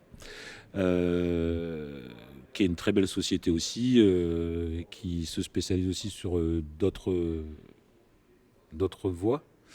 Mais voilà, je connaissais que... Et en fait, tout simplement, le commercial de la maison de la piscine de l'époque, qui était après directeur co, est venu dans la piscine, et puis il y a un feeling qui s'est passé. Et c'est vrai que quand il m'a présenté le matériel pédagogique, j'ai été séduit. Et effectivement, j'ai bien ressenti qu'en fait, c'était son bébé, quoi, le matériel pédagogique, et qu'ils avaient vraiment bossé dessus. Je dis pas plus que d'autres, mais Avec un peut-être ce angle. qu'il a dégagé, l'émotion dès qu'il en parlait, ça m'a convaincu. Et du coup, voilà, il y a eu, tu sais, c'est l'humain avant tout, en fait, hein, c'est une connexion. Alors, la Maison de la Piscine, c'est la seule société aujourd'hui qui a des commerciaux sur le terrain, etc. On ne va pas faire parler de partie commerciale, mais en fait, ce qu'il m'a vendu, il m'a pas vendu un catalogue, il m'a vendu du rêve. Et moi, en tant qu'éducateur, je me suis dit, waouh, génial, c'est top. Voilà comment j'ai connu la Maison de la Piscine. Et puis après, moi, j'étais vraiment, alors je suis... pas dire spécialisé, mais quand même dans la pédagogie, je m'y intéresse énormément. Et il y a un autre domaine qui est vraiment mon dada, c'est l'aquafitness. Donc les aquasports, aquagym, aquabike, tout ce que tu veux. Et puis j'ai voulu développer des machines de, on va dire, musculation Des et tortures, cardio. Machine torture. Exactement. Et puis le soir, je m'ennuyais un peu et donc je dessinais, etc. Et puis quand il est venu, on a échangé sur le trampoline aquatique. Et voilà, c'était très drôle parce qu'il n'était pas pour, j'étais pour, j'ai réussi à le convaincre en même temps. Puis je dis, au fait, j'ai inventé d'autres trucs. Et en 2011-2012, il me dit, écoute, voilà, je dois prendre des responsabilités, si ça t'intéresse, il y a un poste de commercial. Et avant ça, j'étais aussi formateur pour eux, pour les aquasports. Et en fait, je me suis dit, ok, la fonction publique, ça me gave. Et donc, je démissionne de la fonction publique et je décide de partir commercial pour la maison de la piscine. Et puis là, tu vois l'envers du décor, en fait. C'est pas de l'achat-revente. C'est vraiment, on construit notre matériel et ensuite on le propose. Mais on réfléchit avant tout. Et j'ai été séduit. Voilà. D'accord. Donc, c'est une aventure voilà, qui dure et dans laquelle, en fait, j'ai des échanges réguliers avec des éducateurs et des directeurs. Et en même temps, je suis libre d'inventer ce que je veux. Ça, c'est fabuleux parce qu'on a un bureau d'études aussi. Enfin, il y a une personne, Loïc, qui va dessiner. Par exemple, où je vais avoir une idée, il va le dessiner. Où il a une idée, il me dit, tiens, j'ai pensé à ça, qu'est-ce que t'en penses? Il y a vraiment des échanges entre tous les acteurs qui travaillent au sein de la maison de la piscine. Et de là, on y va ou on n'y va pas. D'accord. Alors, déjà, petite parenthèse. L'idée, c'est pas de dire que la fonction publique, c'est pas bien, ou que le privé, c'est bien et tout. Je suis persuadé, moi, j'ai travaillé dans la fonction publique en tant que maître nageur, dans les différents organismes, que ce soit UCPA, Récréa, Ouais. Vermarine et tout. Je suis persuadé que moi, ça dépend des personnes que tu côtoies. Et que si, entre guillemets, tu as un connard qui soit dans la fonction publique ou dans le privé, ça restera un connard. Et si tu as quelqu'un qui est motivé, passionné, qui veut faire avancer le truc, qu'il soit dans le privé ou dans la fonction publique, il arrivera à faire avancer le truc. Exactement comme toi, j'ai travaillé dans les deux, privé public. Il y a du bon et du mauvais. Enfin, du mauvais, non, c'est pas forcément du mauvais, mais il y a forcément des choses que tu apprécies moins. Voilà, j'ai pas dit que c'était Non, mais archi nul, mais il y avait une lenteur parfois administrative, mais que tout le monde connaît. Il n'y a pas que dans le milieu de la piscine, ça peut être pour d'autres choses. Mais c'est vrai que j'étais plus jeune, j'étais plus fougueux, et du coup, j'avais envie que ça avance vite. ouais, c'est très frustrant, cette Il y a hiérarchie, de la frustration, ouais. ce côté-là. D'ailleurs, cette année, je me suis inscrit sur une liste électorale. C'est parce que il y a tellement de fois où je me suis dit non, mais l'héliosport, il connaît rien, il sait pas faire. Moi, ma philosophie, c'est de dire si ça fait X fois que tu dis que t'aimes pas ce qu'ils font, ben essaye de faire et tu comprendras ou pas, quoi. Et pour donner un exemple, c'est comme ceux qui sont pas heureux dans leur boulot, qui disent je vais partir, et qui finissent leur carrière dans cette boîte. Ouais. J'ai souvent dit, en fait, quand ça te plaît pas, regarde, la porte, elle est ouverte, tu la prends pas, en fait. Moi, perso, ça changera pas ma vie. Si c'est un bon collaborateur, forcément, ça te peine. Mais vivez vos rêves en fait les gars, parce que arrêtez de parler et agissez. Hein. Oui, on parle souvent d'être acteur de sa formation, de son apprentissage, mais ça va aussi être acteur de sa vie et de est-ce qu'on a envie, besoin d'être aligné avec ses valeurs. Et il n'y a pas de mieux ou moins bien. Déjà, je pense que tu as juste- besoin d'être aligné avec tes mots déjà. Tu vois, et aussi tes mots, tes pensées. Des fois, tu penses des choses, tu dis autre chose et tu fais autre chose encore. La construction de l'humain est compliquée. On va pas rentrer dans le débat Oui, parce que parce c'est que pas là, le sujet. ça devient un podcast philosophique. Voilà. Si tu veux, on en fera un plus tard. jojothérapeute.com. Bonjour. Non, c'est pas le but, mais ouais. Voilà, on s'arrête là, on va repartir sur. Mais voilà, sur, donc il y a sujet. des choses bien. Donc tu as monté du matériel. La maison de la piscine, grosso modo, tu as dit bah, c'est bien ce que tu fais, bah, continue et puis fais-le pour nous, fais-le avec nous pour toucher un public un peu plus large avec un peu plus de moyens. Et c'est comme ça que tu as mis le pied dans la maison de la piscine. Oui, et puis en fait, j'ai vu le côté du privé, là. C'était une société privée, et donc tu dépenses, il faut que tu gagnes. Hein, si on investit, derrière, moi perso, j'avais pas non plus l'argent de mettre dans des prototypes à des 5, 8, 10 000 euros le proto. Quand on a 5 à créer, tu peux pas le faire. Eux l'ont fait. Et puis derrière, on a vendu quand même beaucoup de matériel. On faisait l'Aqua-Training Tour à l'époque pour faire découvrir notre matériel, et on relance ça cette année. Et voilà, c'était une expérience qui a été beaucoup plus qu'enrichissante. Ça a duré jusqu'en 2017. J'ai eu une période de pause entre les deux. J'ai divorcé à l'époque et voilà, donc du coup, j'avais besoin aussi d'arrêter le boulot de commercial. Mais ça a été, hyper enrichissant. Et quand tu vois justement dans le privé, ça peut aller plus vite ou pas. Parce que tu as aussi des fois des contraintes de budget, tu vois. Mais ouais, cette expérience, elle a été top. Et puis, ça m'a beaucoup fait grandir. J'avais pas non plus la maturité il y a 15 ans d'aujourd'hui, par exemple. Ouais. Et c'est là où c'est intéressant, c'est que tu as commencé à créer les ustensiles, le matériel un peu dans ton coin avant de passer à la maison de la piscine. Oui. Toujours en partant du besoin de l'usager ou du besoin du maître nageur pour faire passer une idée. Alors oui, parce qu'en fait, il y avait, on va dire, des machines similaires. Mais j'en parlais avec librement avec cette personne et qui me disait oui, mais en fait c'est le matériel que j'ai inventé, point. Ok. Moi, ce qui me posait problème, c'est que j'avais envie d'inventer mon propre matériel où il n'y a pas d'impact. Tu as une amplitude en fonction de la morphologie, qui n'est pas du tout limitée et qui correspond à un besoin aujourd'hui qui est crucial. Aujourd'hui, j'ai toujours le même problème. C'est l'aquasport est beaucoup plus efficace que le fitness. Sauf que on n'a pas la crédibilité du tout d'une salle de fitness. Et pour autant, on va travailler 7 à 8 fois plus dans l'eau. Quand on a parlé de natation tout à l'heure, c'est exactement la même chose. L'échange de température entre le corps humain et l'eau, mais aussi l'hydromassage. Et puis les résistances qu'on va mettre aussi par rapport à ces machines. Donc tu peux avoir un résultat qui est bien plus important. Ce qu'on peut déplorer aujourd'hui, c'est qu'on est tous dans notre coin à prendre une façon de faire différente. C'est pas que tu sois dans le nord, est, ouest, dans le sud. Des fois, tu vas pas apprendre de la même façon à enseigner. Alors, il y a des piscines qui sont gérées par des DSP, des délégations de services publics, où ils ont le même type d'enseignement. Mais dans le public, tu peux avoir une formation dans les CREPS ou des formations privées qui vont être différentes si tu habites dans le sud-est ou sud-ouest. Et ça, je le déplore en fait. C'est dommage.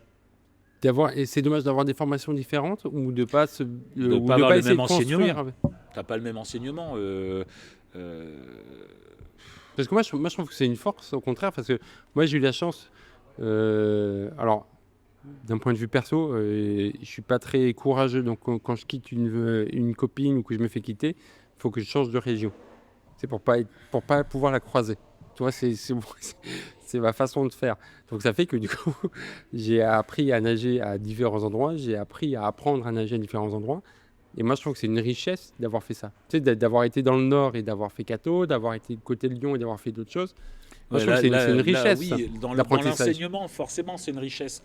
Dans le monde de l'aquafitness, parfois, je trouve ça... on perd un peu en crédibilité. Il n'y a pas de formation purement continue. Alors, on ne va pas être d'accord. Il y a des éducateurs qui vont m'écouter, qui ne vont pas être d'accord. Mais pour avoir échangé avec eux maintes et maintes fois, effectivement, on n'a pas la même façon d'enseigner. Il y a des formations assez légères, c'est limite. Oui, Excuse-moi, c'est si c'est sûr. juste pour dire, alors désolé parce que j'ai un franc-parler des fois qui ne plaît pas, mais si c'est juste faire une formation pour gagner du pognon, restez chez vous les gars et arrêtez de faire des formations. Vous êtes ridicules. Mais je suis d'accord avec ça, qu'il y a des formations qui sont là juste pour faire de l'argent.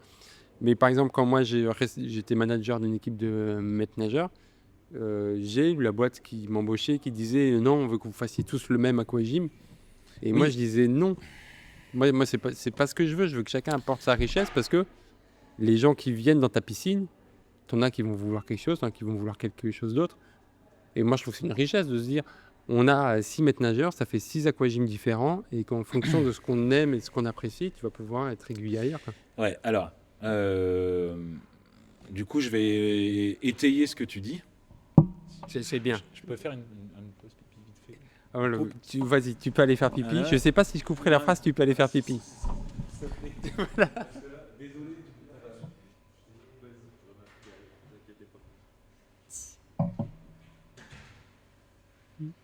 Il vous reste 30 minutes. Hein. Ouais.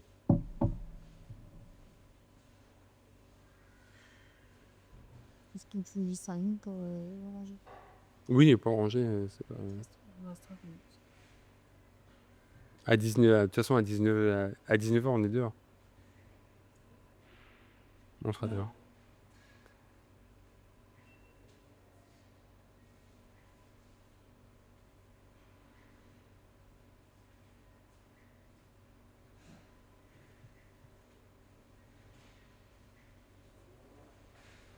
Je te ferai ça, à dire stop. Sans le temps que tu... Oui, non, mais à 40, je fais la conclusion. Ça va, toi? Pas trop long? J'y pense.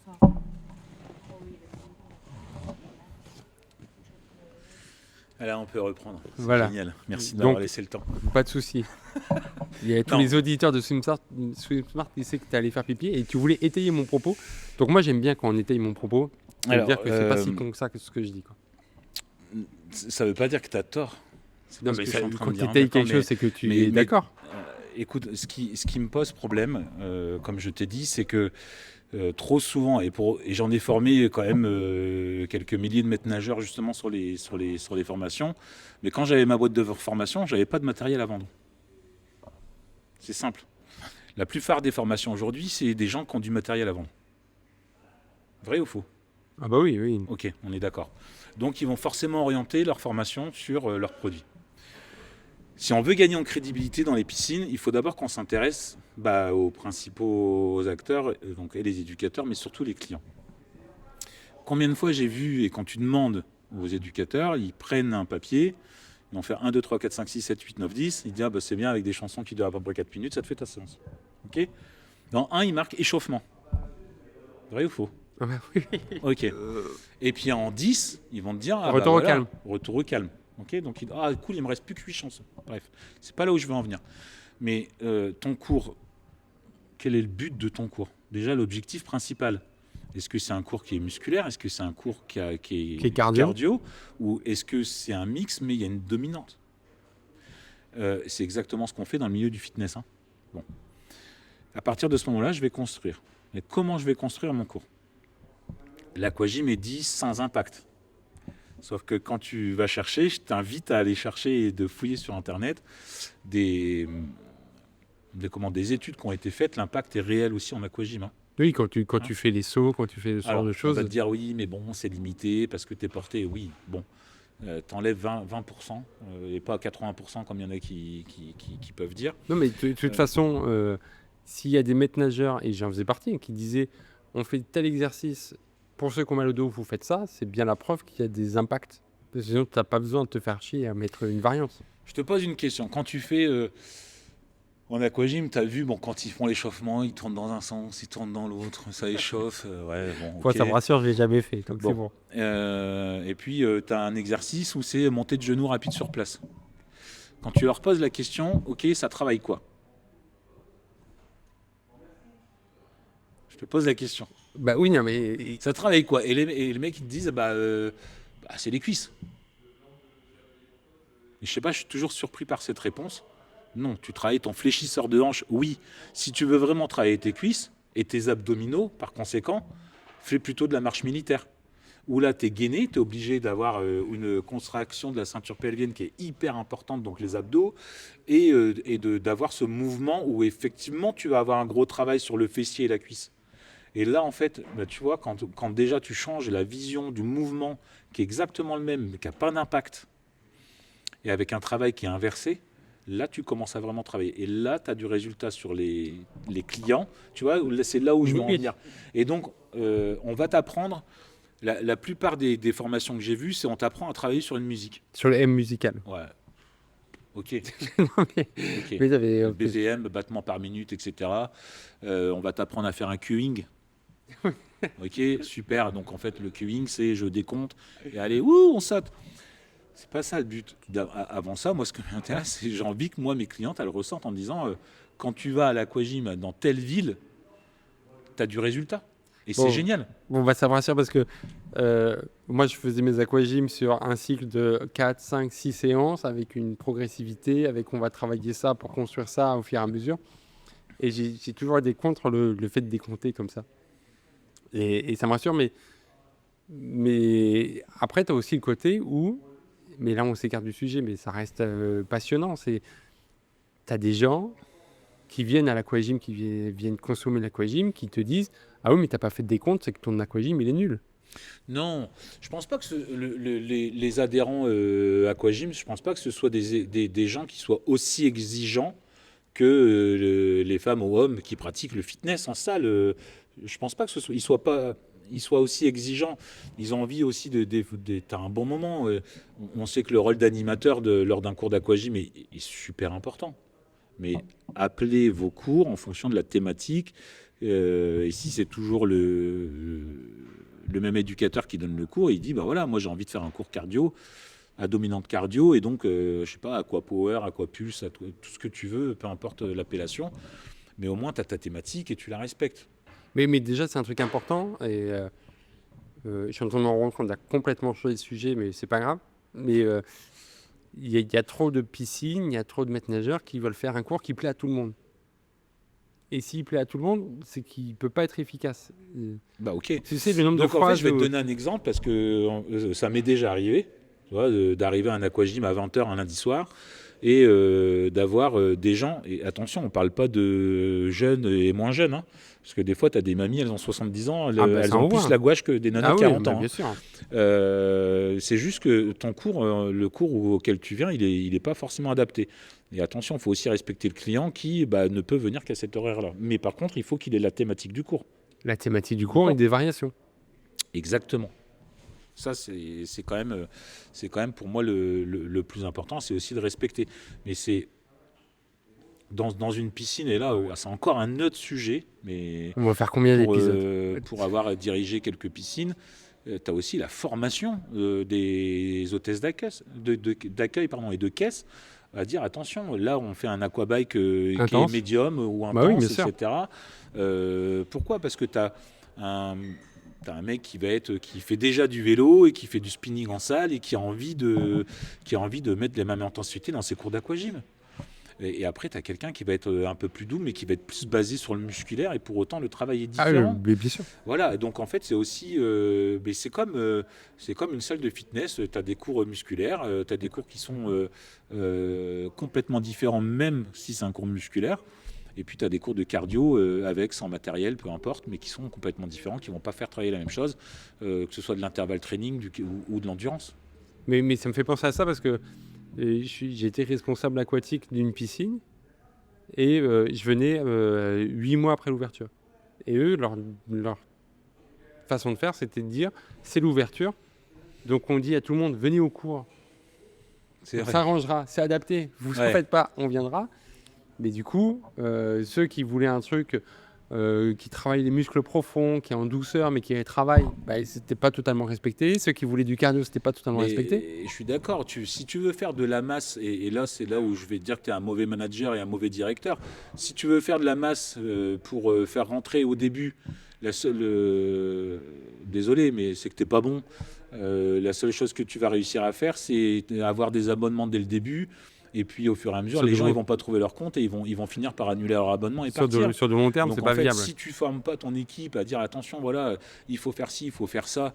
Moi, je préfère avoir des clients peut-être un peu moins à l'ouverture et de les fidéliser, qui vont en parler et qui vont me ramener leurs amis.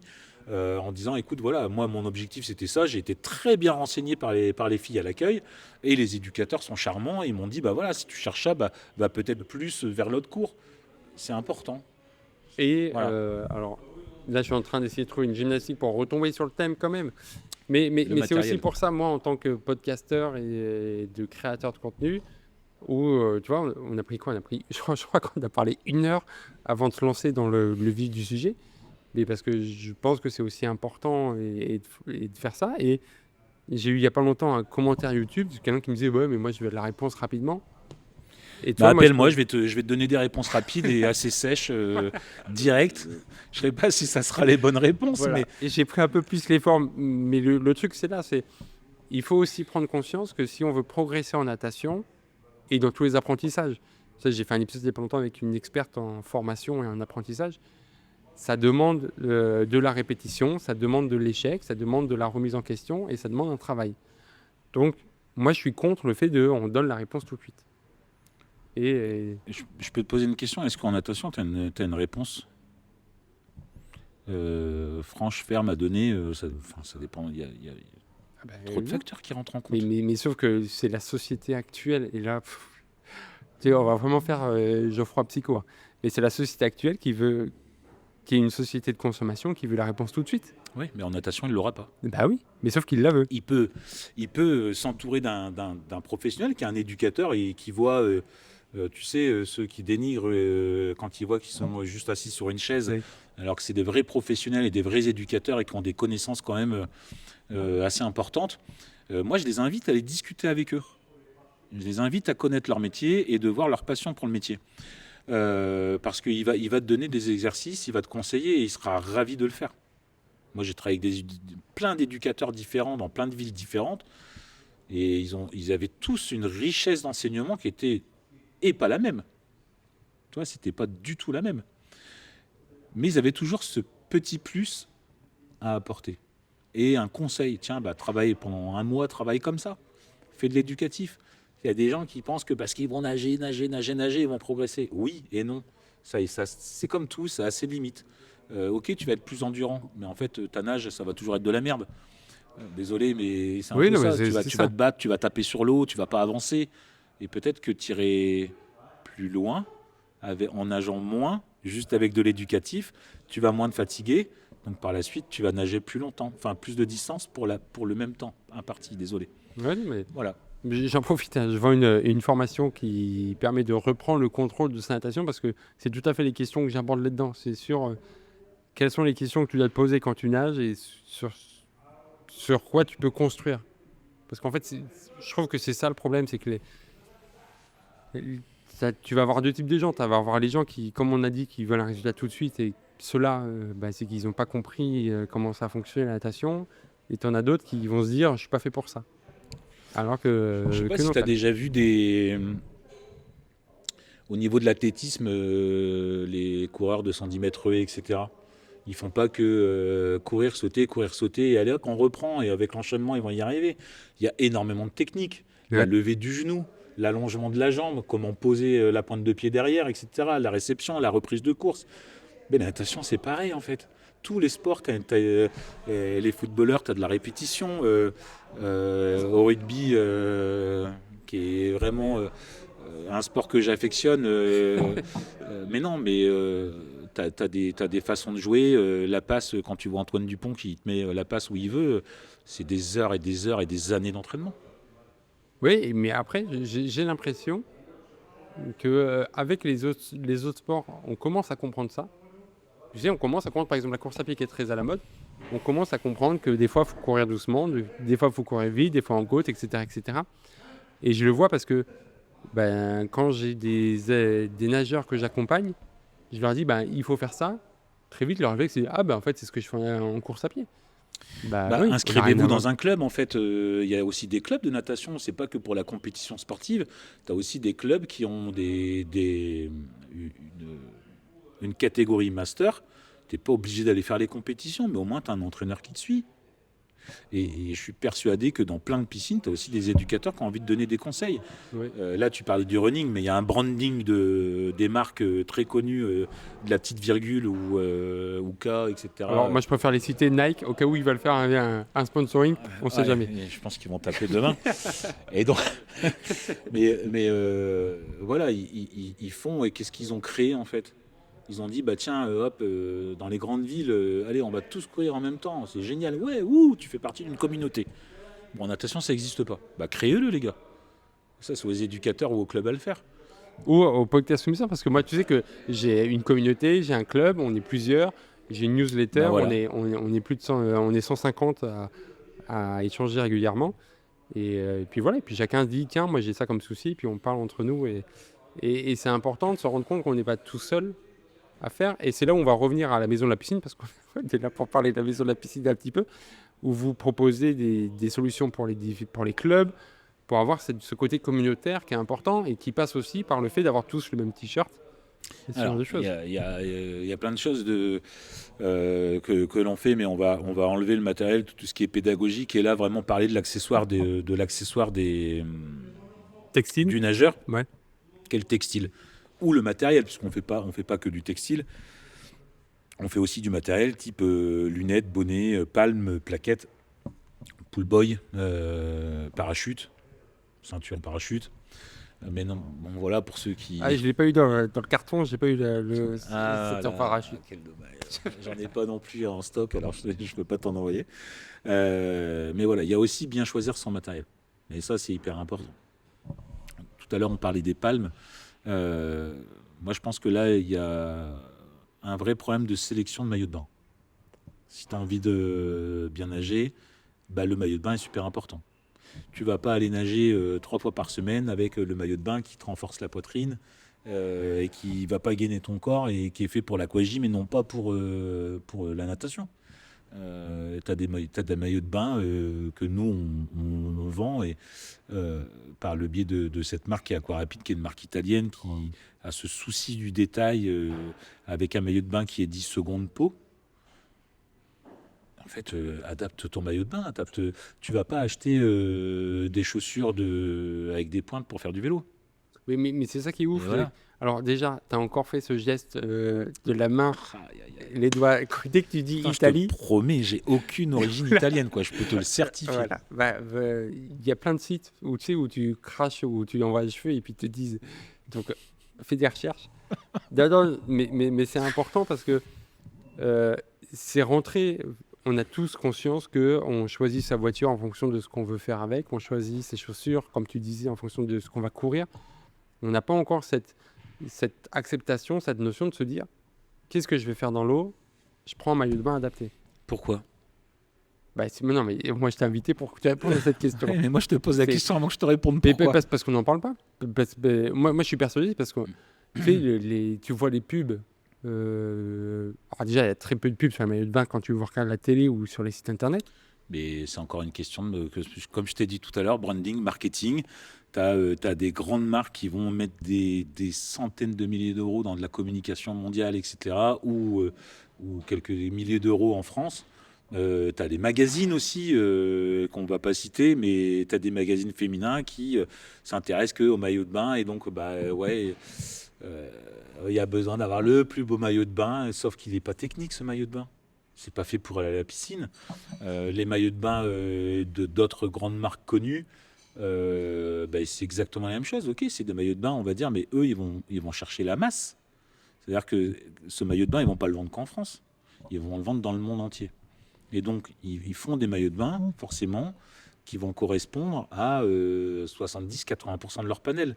Nous, Aquarapide, c'est pas leur façon de faire. Ils vont inventer un maillot de bain pour les nageurs compétition, des combinaisons spécifiques avec des matériaux spécifiques. Et derrière, exactement la même chose pour le nageur lambda qui va venir 1, 2 fois, 3 fois par semaine, ou un utilisateur et non pas un nageur occasionnel qui va venir qu'une fois dans l'année. Pas besoin de mettre des milliers d'euros dans un maillot de bain, enfin des centaines d'euros dans un maillot de bain, quand tu vas qu'une fois par an ou en camping l'été. Mais il n'y a qu'à voir. Enfin, du coup, on attendait des vidéos parce qu'on on a eu la chance de tester les futures collections de maillots de bain. Donc, il y a ma femme qui a nagé avec, qui n'est pas une nageuse, qui est comme tout le monde, toutes les femmes adultes qui nagent. Donc, qui sait nager, mais qui n'est pas une nageuse. T'as moi qui est alors, je me tourne vers ma femme, mais qui est en ancien surpoids. nageur. Un ancien nageur, mais en surpoids. Et c'est ce que je te disais plusieurs fois, c'est que ça fait quoi? Là, je reprends la natation après 10 ans sans entraînement. Ouais, mais je pense que c'est pas une question de surpoids, c'est une question où tu te prépares à traverser la Manche. Donc, Non, pas de ça. mais je te voilà, lance au défi. je renage après 10 ans sans nager. Et honnêtement, c'est la première fois où je suis pas mal à l'aise de tester les maillots de bain. Parce qu'ils ne sont pas faits pour les mannequins qu'on voit à la télé et qu'on voit tout ça. C'est fait pour nous qui sommes normaux, quoi. Exactement. Pour les hommes, tu as aussi bien le trunk, là, tu vois, c'est plus le maillot de bain droit, un mini boxer que les nageurs adorent, ou on va dire plus un maillot de bain poloiste. Tu vas avoir aussi le maillot de bain, le boxer que tous les gamins. Tu as le jammer qui est le short près du corps. Ça s'appelle un jammer. Ou alors ce qu'on appelle le moule bite. Désolé de dire ça. Le maillot de bain classique avec lequel j'ai nagé pendant des années. Pour les femmes, c'est pareil. Ça va être racé. On a un maillot de bain qui va être plus ou moins échancré. Les nageuses adorent avoir une échancrure de malade. Alors que la femme de 30, 40, 50 ans, ok, elle a envie d'avoir un maillot de bain sportif, mais qui est quand même moins échancré, mais qui va avoir une coupe qui va lui permettre d'être gainé Qui va être adapté au sport. et adapté au sport et à la piscine. Et on a des maillots de bain qui sont faits pour l'aquagym, on a des maillots de bain qui sont faits pour les personnes qui sont plus âgées ou en surpoids, et des maillots de bain aussi pour les femmes enceintes, les bébés, filles, garçons, etc. Mais c'est ça toute la différence, c'est qu'est-ce que je veux faire et du coup, quel maillot de bain est adapté, quoi. C'est pas juste j'ai un maillot de bain et puis je vais faire ce que j'ai à faire, c'est non, je vais nager donc il me faut un maillot de bain pour nager, je vais faire l'aquasport donc j'ai un maillot de bain pour l'aquasport, ou je vais me dorer la pilule et du coup il faut que j'ai un maillot de bain pour me dorer Exactement. la pilule. Et c'est cette grande richesse On vend que aussi vous des offrez, maillots quoi. de bain de 2 pièces sportifs, pas seulement pour aller faire le beau ou la belle sur la plage. Oui, alors Il y moi a j'ai des- pas le droit aux 2 pièces Mais non, sportifs. là, t'as pas encore assez de poitrine. D'accord, Et va falloir que je travaille dessus. faut que tu prennes beaucoup plus de poids là. Mais vraiment, je sais pas si c'est un vrai conseil à te donner. Mais voilà, en fait, il n'y a pas que des 1 pièce, il y a aussi des 2 pièces pour les femmes qui aiment. Il y en a qui aiment être en 2 pièces, et il y a des bretelles, et le croisement dans le dos, le soutien, le renfort poitrine aussi que vous avez vu tout à l'heure, est super important.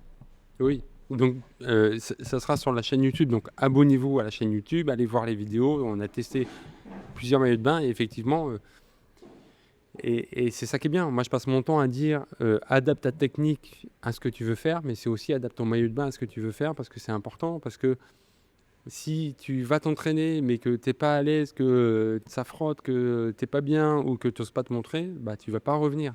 Et du coup, si tu reviens pas, tu vas pas progresser et du coup, c'est là où tu vas abandonner, quoi. Oui, et puis après, qu'est-ce que tu attends d'un maillot de bain en fait en premier moi, je vais reparler du temps où j'étais nageur. Pompidou président, Alors, attention. non, mais c'est de ne pas avoir la crotte au cul, quoi. Ton maillot de bain qui se détend et tu as l'impression.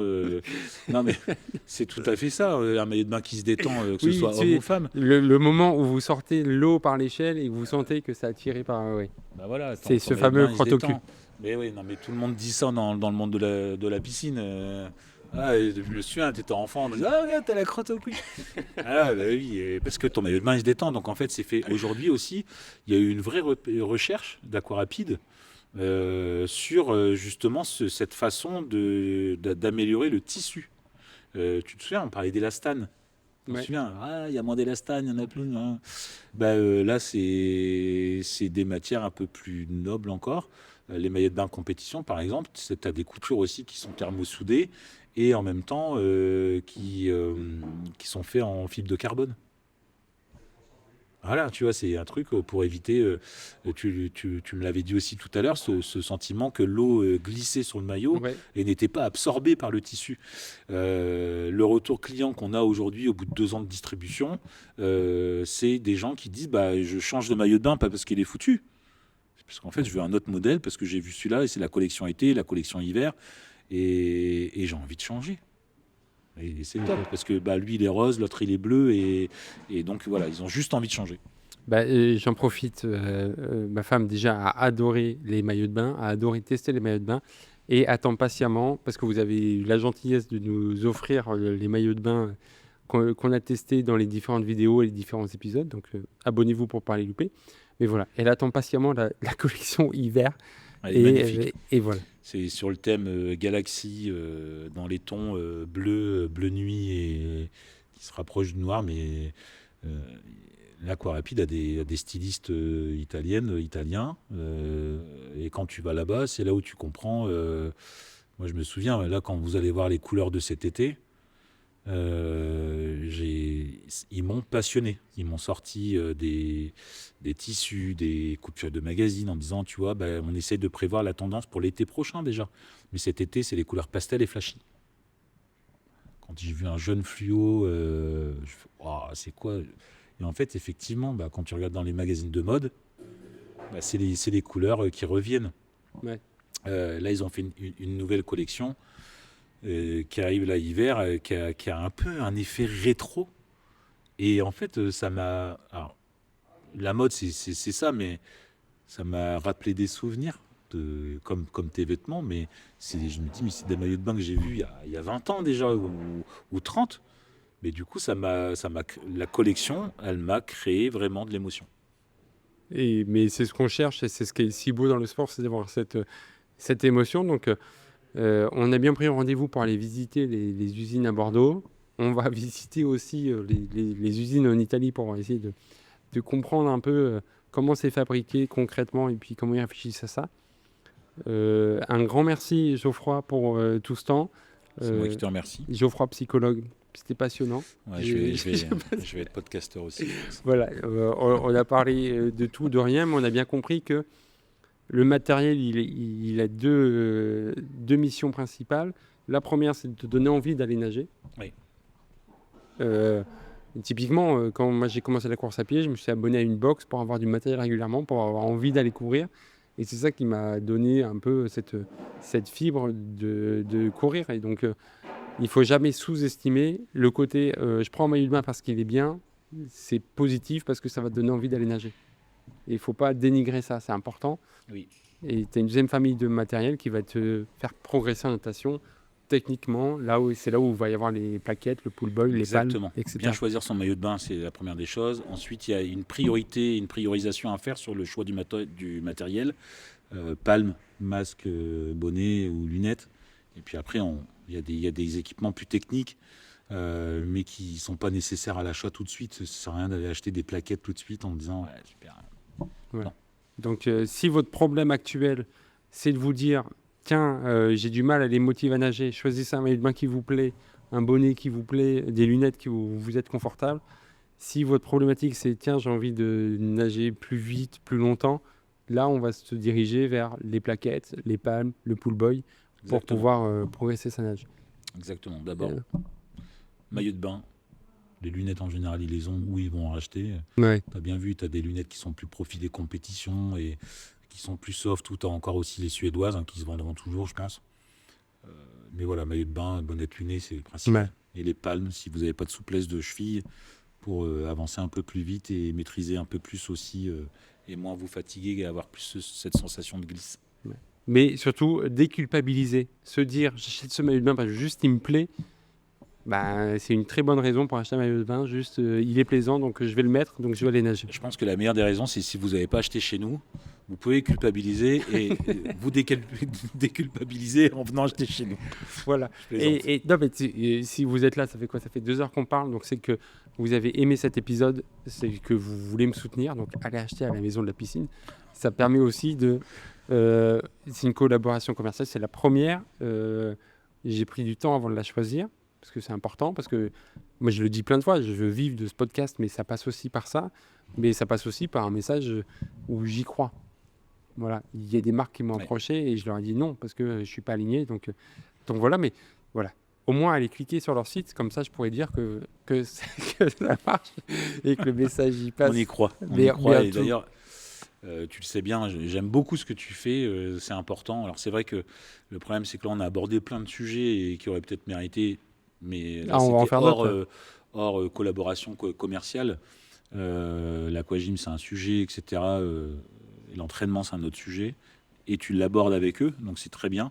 Écoutez, parce que quand tu as un vrai professionnel qui est là, qui est passionné, je pense que c'est le plus important, c'est d'abord écouter et puis partez pas. C'est comme le coureur qui dit tiens, demain je vais courir. Et il va courir 10 km alors qu'on lui a conseillé d'y aller progressivement. Mais c'est tout à fait ça. Et un grand merci. Voilà, j'ai la chance d'avoir le directeur de la maison de la piscine. Voilà. C'est une marque qui m'a accompagné moi en tant que professionnel de la natation, en tant que responsable de centre aquatique. Donc bravo pour tout ce que vous faites. Continuez comme ça. Et puis en plus, vous avez du goût pour le choix de vos collaborations avec les différents podcasteurs. Donc continuez comme ça. Essaye. Non, mais c'était passionnant. Et Merci il y aura d'autres épisodes, Geoffroy, je suis persuadé, parce qu'il y a plein de questions. Forcément, il faut faire des choses. On ne peut pas parler de tout en 2 heures. Et c'était passionnant. Tu viendras à Bordeaux, je t'invite. Et voilà, avec Bordeaux, l'Italie, on a plein de choses à faire. Et la collection hiver pour Audrey qui trépigne d'impatience de recevoir les prochains maillots de bain. Pas de souci. Je te souhaite une belle journée. Voilà. Abonnez-vous au podcast. C'est important parce que ça permet à d'autres gens qui en auraient besoin de le découvrir. C'est toujours important. C'est gratuit pour vous. Ça vous prend 10 secondes. Et pour moi, voilà, ça fait un boost de confiance. Et puis, voilà, je vais mettre les liens en description. Il y aura une page attitrée avec les différents liens, avec des photos et tout. Voilà. Soyez curieux, allez nager et le reste, ça se mettra en place tranquillement. Passe une bonne soirée. Toi aussi. Merci à bientôt. à toi. À très vite.